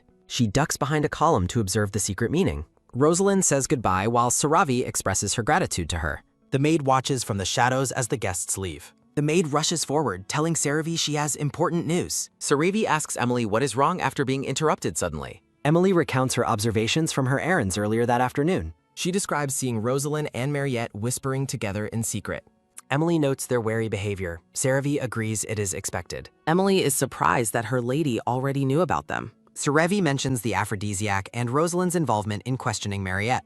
She concludes that Mariette obviously harbors long-term feelings for Raven. A dark aura surrounds Saravi as she considers the implications. Saravi mentions Mariette's plan to confess. Emily asks for truth. Saravi prepares to leave, certain Mariette is plotting another attempt. Emily questions if there is any other possibility for their reading. Saravi yells that Mariette is trying to use more aphrodisiac. She vows to stop the plan before Raven gets hurt. Determination fills Saravi's eyes as she focuses on her mission. Emily looks at her lady with deep worry and concern. Saravi reaches for the door handle with a firm grip.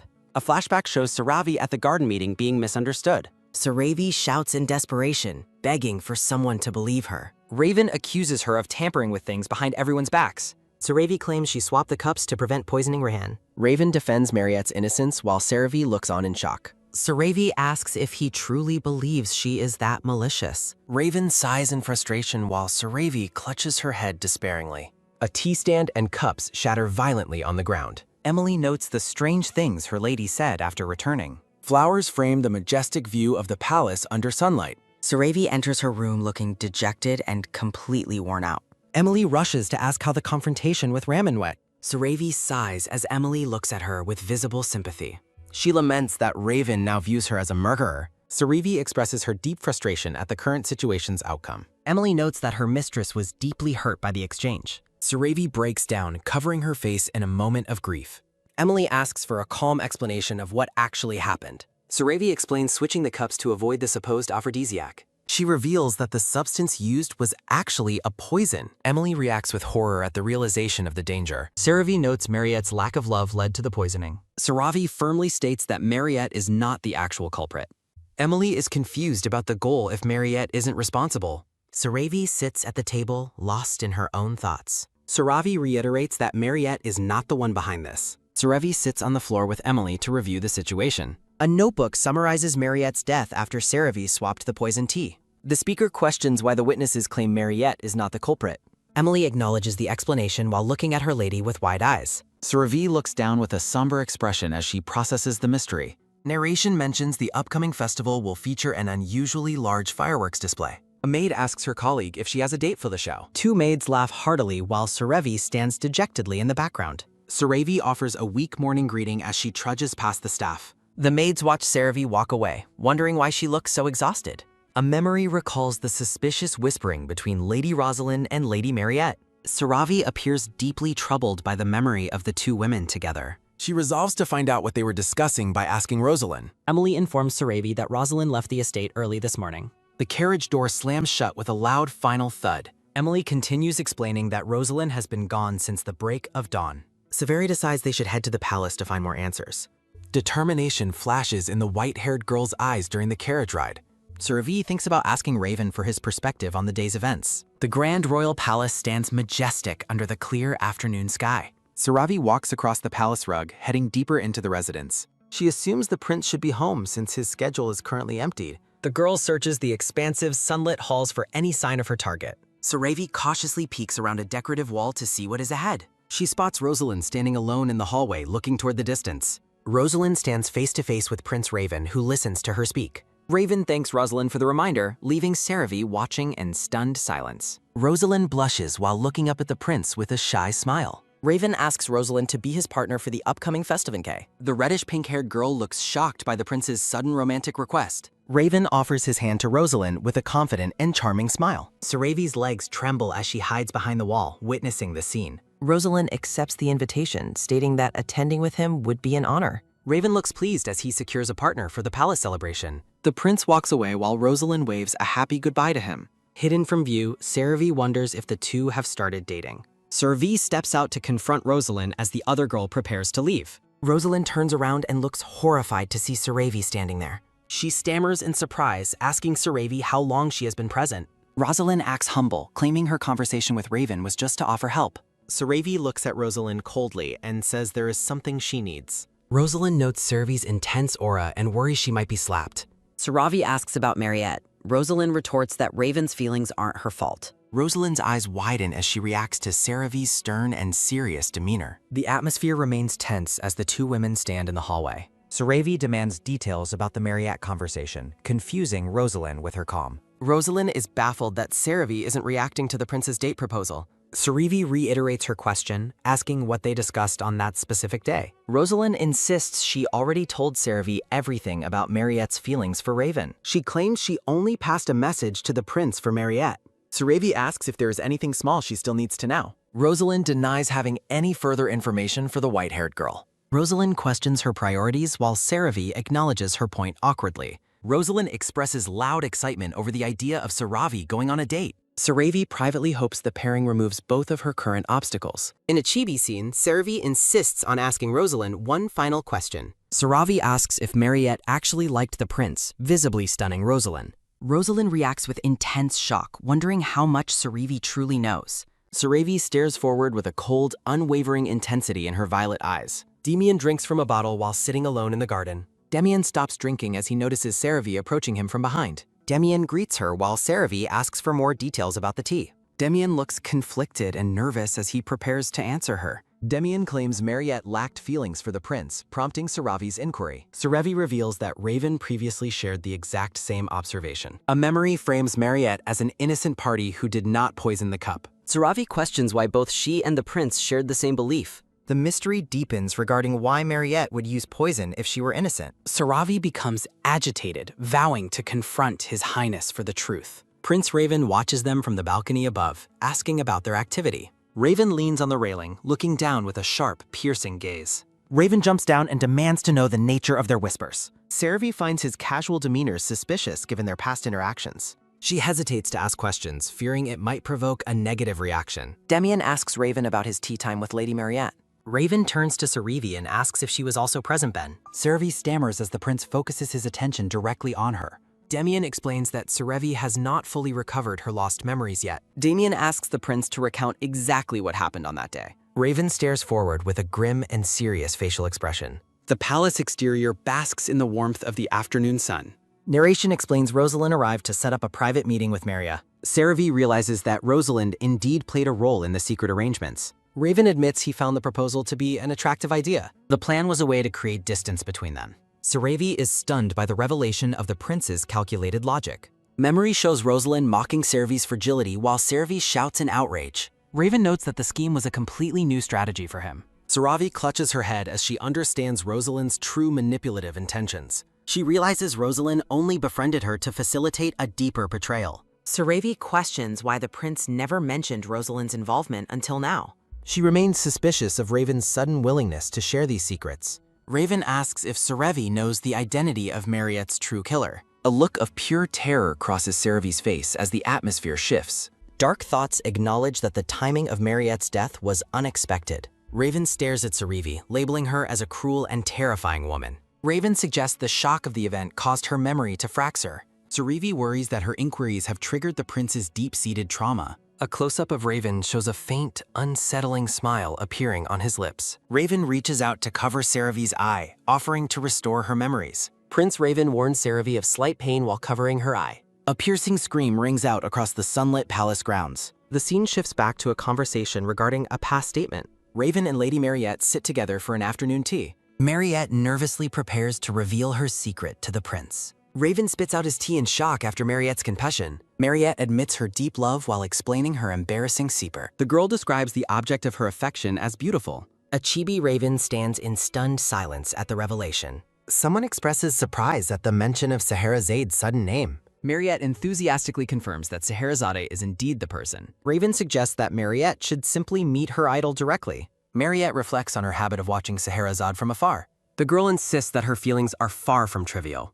Mariette explains her desire to avoid getting physically close. She tells Raven that Scheherazade's existence gives her life meaning. Mariette declares her gratitude for living in a world with her. Raven stares at her, bewildered by her unconventional romantic views. A heavy silence falls over the table after her intense declaration. Mariette offers a gentle and sincere smile to the prince. Raven confirms that Mariette's perspective sounds very strange to him. The prince coughs, noting that such feelings are quite uncommon. Mariette is shocked as Raven describes his own selfless love. Raven explains that his happiness comes only from his loved one. Mariette softly reiterates that her feelings are honest and true. The prince suddenly bursts into laughter at her serious demeanor. A question arises regarding whether the prince is being serious. Raven laughs heartily while Mariette remains annoyed by his reaction. Mariette looks down at her tea with a somber expression. She takes a quiet sip as the conversation winds down. A close view shows her hands delicately holding the teacup. Raven admits that he has never experienced such a sudden confession. Narration describes Mariette as a lady with a warm heart. Raven smiles warmly while rubbing his eye after the laughter. The prince notices something is off and asks if something's wrong. A sudden, sharp sound precedes a look of horror from Raven. Lady Mariette lies motionless on the floor as chaos erupts nearby. Saravi realizes that Mariette's true love was herself, known as Scheherazade. She wonders why this secret was never revealed to anyone else. Saravi's spots shift to Rosalind's suspicious involvement in this scheme. The white-haired girl ponders Rosalind's true intentions regarding the prince. Saravi concludes that Mariette would never manipulate the crown prince. She focuses her violet gaze as the truth becomes clear. A realization dawns that the situation was the complete opposite. Saravi understands that Mariette preferred to admire her from a distance. Mariette is identified as a devoted fan who worshipped her idol. Demian asks Saravi about what she saw in the shared memories. The dark-haired man wonders about his own presence in her mind. Raven stands by silently as Saravi processes the intense revelations. Raven asks for her reaction while Demian notes the poisoner's anonymity. Saravi panics internally about her insensitive words toward a traumatized person. Saravi reacts with confusion as Raven maintains an unexpectedly calm presence. Saravi notes that Raven is acting surprisingly gentle despite his suspicions. Saravi confirms her belief that the girl was telling the truth. Raven agrees, noting that the girl seems completely innocent in this case. Saravi questions Mariette's innocence while feeling relieved Raven hasn't attacked her. Raven warns against jumping to conclusions, suggesting anyone could be hiding something. Saravi grows wary, asking Raven to clarify his cryptic and unsettling statement. Raven offers a faint smile as Saravi silently hopes she isn't suspected. Saravi asks Raven directly if he knows the identity of the culprit. The trio remains in the garden as the heavy conversation continues. Saravi's expression darkens as she contemplates the weight of the investigation. Inside the palace, Emily is shocked to learn Mariette loved Scheherazade.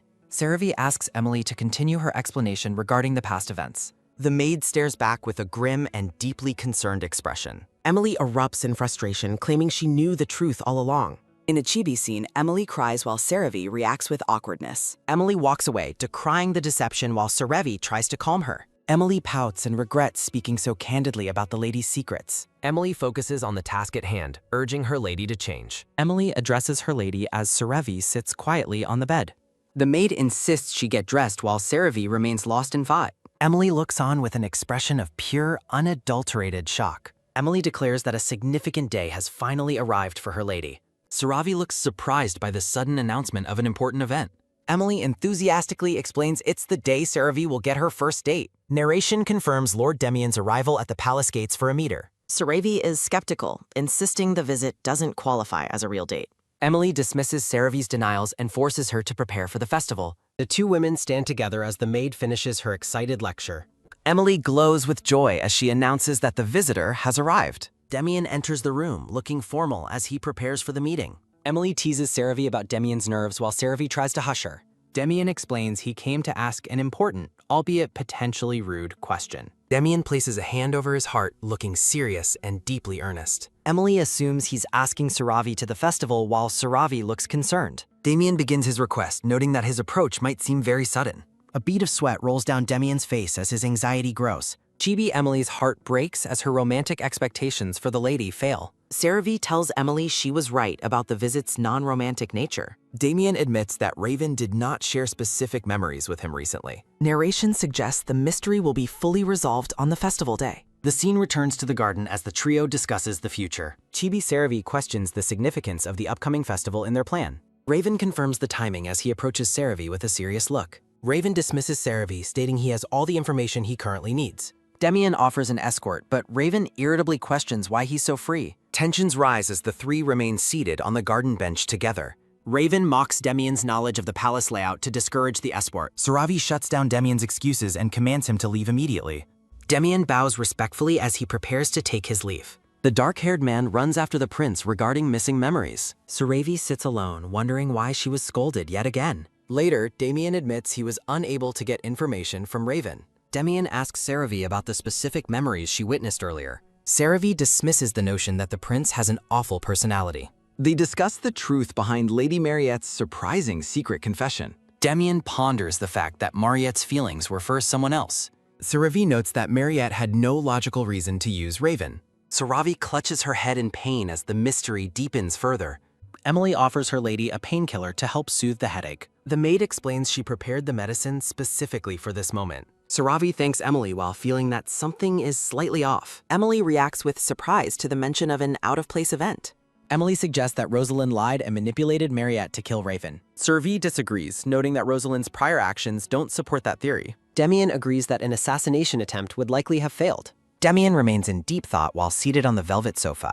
A sudden realization strikes Saravi as her violet eye widens significantly. Saravi considers if Raven was never the actual target of the scheme. Emily reacts with worry as Saravi begins to piece together a new theory. Demian questions why Lady Mariette would have been the intended victim. Saravi explains that the situation would naturally make her a prime suspect. A vision shows Rosalind's face beside the prince in a past moment. Saravi concludes that Rosalind harbors romantic feelings for the crown prince. Saravi posits that Rosalind used her to eliminate a potential rival. The dark truth of the double betrayal dawns on the white-haired girl. Emily insists they must inform the prince of these findings immediately. Saravi hesitates, noting that they currently have no proof against Rosalind. Demian agrees that it is unlikely Rosalind would ever confess her crimes. Saravi asks the dark-haired man how he can be so certain. Demian admits his conclusion is based purely on a strong intuition. A heavy, contemplative silence falls over the group in the room. Saravi and Emily both acknowledge the cold impression that Rosalind gives. Emily asks if there is any way to prove her lady's innocence. Saravi sighs, noting the difficulty of forcing someone to speak honestly. Saravi focuses intently on the concept of extracting an honest truth. Saravi suddenly stands up as she thinks of a potential solution. Demian and Emily look up, startled by her sudden change in demeanor. Saravi realizes only one person can compel a confession against someone's will. An image of Crown Prince Raven looms in Saravi's mind. A mysterious cloaked figure walks through the dark palace halls alone. The hooded figure approaches a door marked with a red symbol. A feminine hand reaches up to pull back the dark hood. Rosalind is revealed, looking solemn and determined in the dim light. Saravi asks for more details regarding the prince's unique power. Demian explains the prince's dragon speech while Saravi doubts his cooperation. The trio sinks into a gloomy silence following the difficult realization. Demian notes the late hour and prepares to conclude the meeting. Saravi bids Demian a safe journey as he enters his carriage. Emily tells Saravi not to overexert herself while Saravi feels confused. Saravi asks for painkillers as Emily offers her the entire bottle. Saravi collapses onto the bed, succumbing to the intense physical pain. Saravi considers utilizing Raven's dragon speech to uncover the hidden truth. Saravi weeps, doubting the Crown Prince would ever agree to help.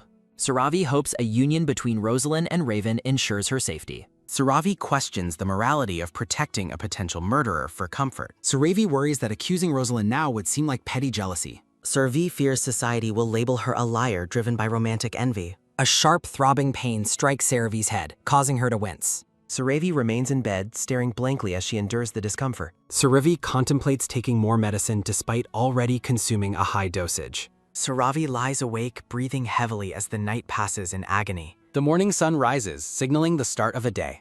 Saravi shouts in alarm as she is suddenly jolted from sleep. Emily tries to wake her lady while Saravi remains dazed and exhausted.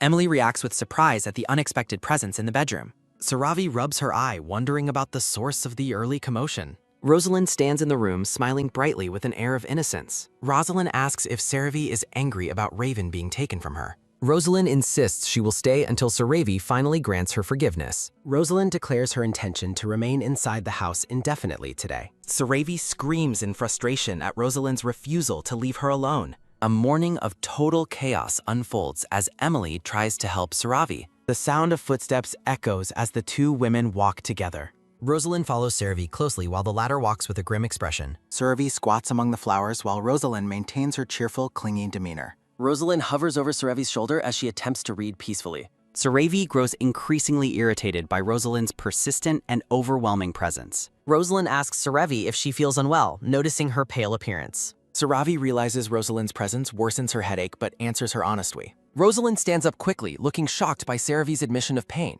Saravi refuses Rosalind's help, insisting she has her own trusted pharmacy. Emily identifies the Imperial Palace Pharmacy as the source of the medicine. Rosalind claps joyfully, proposing they visit the palace pharmacy together immediately. Saravi and Emily frantically claim the palace medicine is actually ineffective. Rosalind is visibly stunned by the claim that the pharmacy is poor. Rosalind's expression hardens as she prepares to defend the pharmacy's reputation. Saravi suggests that calling the pharmacy the world's best is an exaggeration. Rosalind explains her family sponsored the genius pharmacist who works there. Rosalind proudly announces her family's protege now heads the entire pharmacy. Saravi is horrified to learn Rosalind controls the source of her medicine. Narration reveals the pharmacy stocks rare ingredients under Rosalind's family influence. Saravi concludes that Rosalind can easily obtain any drug or lethal poison. Rosalind pulls a reluctant Saravi along as she internally begs for rescue. The grand and imposing structure of the Imperial Palace Pharmacy appears. The pharmacy's interior is revealed, filled with endless rows of mysterious potions. Saravi notes that Rosalind acts as if she owns the royal establishment. Rosalind waves cheerfully at someone deeper inside the large ornate room. Saravi watches with trepidation as the pharmacy doors swing wide open. An elderly man in a white coat complains of back pain while leaning on a staff. Saravi is stunned to find that the genius head pharmacist is actually a hunched-over old man. Rosalind greets the elderly pharmacist with a bright smile and a respectful curtsy. The pharmacist looks up at Rosalind with a gentle and welcoming expression. Saravi offers a polite and slightly nervous greeting to the elderly pharmacist. The pharmacist mistakenly assumes Saravi is Rosalind's fiancé, leaving the girl completely baffled. The old man praises Saravi's handsome appearance, assuming she is a male husband candidate for Rosalind. Saravi attempts to clarify her identity while the pharmacist laughs at the rapidly changing world. Saravi forces a polite smile while internally fuming over the pharmacist's persistent misunderstanding. Saravi prepares to speak up as her irritation reaches a breaking point. Saravi shouts her request for painkillers, startling both Rosalind and the elderly pharmacist. The pharmacist glares at Saravi with a sharp and suddenly serious expression. The elderly man slams the base of his staff firmly against the floor. The pharmacist angrily insists his hearing is perfect and tells Saravi to lower her voice. Saravi realizes she overreacted and wonders if her shouting was far too loud. The pharmacist slams a large bottle of purple stomach medicine onto the counter for Saravi.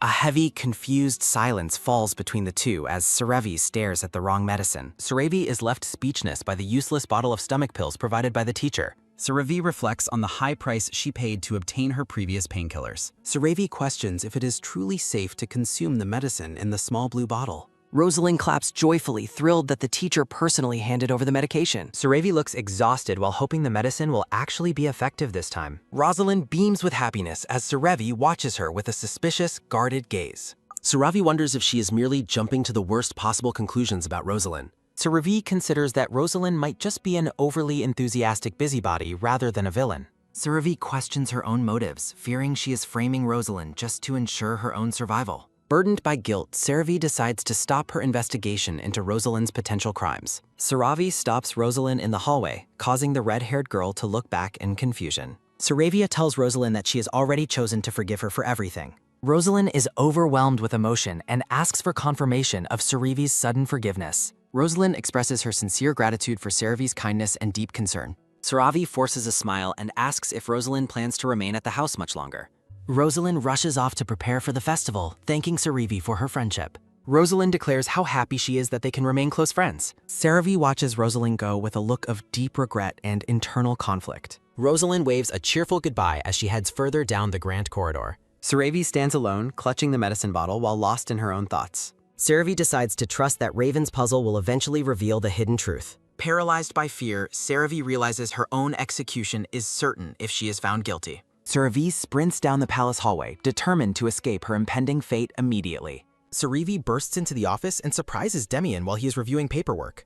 Saravi leans over Demian's desk and pleads with him to listen to her request. Saravi notes that no one around them seems to have noticed the strange discrepancies. Demian sits back and listens intently to Saravi's urgent and frantic explanation. Saravi offers a strained smile while sweating from the pressure of the situation. Demian reacts with a stunned and silent expression after hearing Saravi's veering. A heavy silence fills the office as the two stare at each other in contemplation. Demian ponders the situation, realizing the gravity of the problems Saravi has presented. Demian suggests speaking to the prince, causing Saravi to scream in absolute frustration. Saravi laments the prince's constant involvement in her life as she walks away defeated. Saravi solemnly resolves to accept reality and her inevitable involvement. Looking determined, Saravi thinks about quitting and running away immediately. Saravi plans to inform an official of her resignation right away. As she runs, Saravi reasons that replacements are always easily found. 2 knights stop Saravi in the palace hallway to greet her. The knights happily discuss how delicious today's cookies are while eating. A knight gives a thumbs up, praising the recent palace food. Saravi is overwhelmed by conflicting feelings of joy and stubborn denial. Smiling through tears, the white-haired girl expresses her sincere gratitude. The knights wave goodbye, looking forward to the next day's meal. Saravi waves back while continuing to cry from her emotional turmoil. Saravi inspects a blue medicine bottle before drinking its contents quickly. Saravi stands before the massive, decorated doors of the prince's office. Staring at the door, Saravi decides to deliver her message quickly. A white-gloved hand knocks firmly on the ornate wooden door. Sitting at his desk, Raven permits the visitor to enter his office. Raven looks up from his paperwork and notes Saravi's arrival. Saravi stands before the prince, looking serious and slightly nervous. Raven continues writing as he asks Saravi why she has come. Saravi reports that the elderly head pharmacist suffers from hearing impairment. She suggests that the old man's condition hinders his official duties. Raven asks if she means the pharmacist sponsored by Rosalind's family. Raven rests his chin on his hand, contemplating the information provided. Closing his eyes, Raven ponders the situation with a focused expression. The prince remains silent for a moment as he considers her words. Remembering the knight's happiness, Saravi looks at Raven with deep hesitation. Saravi nearly speaks her resignation, but decides to say it is nothing. Raven questions her sudden change of heart while she forces a smile. Raven unexpectedly asks Saravi for her honest opinion regarding Rosalind. Saravi's eye widens in shock as she wonders why he asked. Raven asks if she has personal feelings for Rosalind, which she denies. A close-up shows feet walking purposefully across the wooden office floor. The prince stands tall before Saravi, his presence looming over her. Saravi asks why he is suddenly inquiring about her relationship with Rosalind. Raven asks if she has ever found Rosalind's behavior to be strange. Raven calls Rosalind abnormal and wonders how Saravi failed to notice.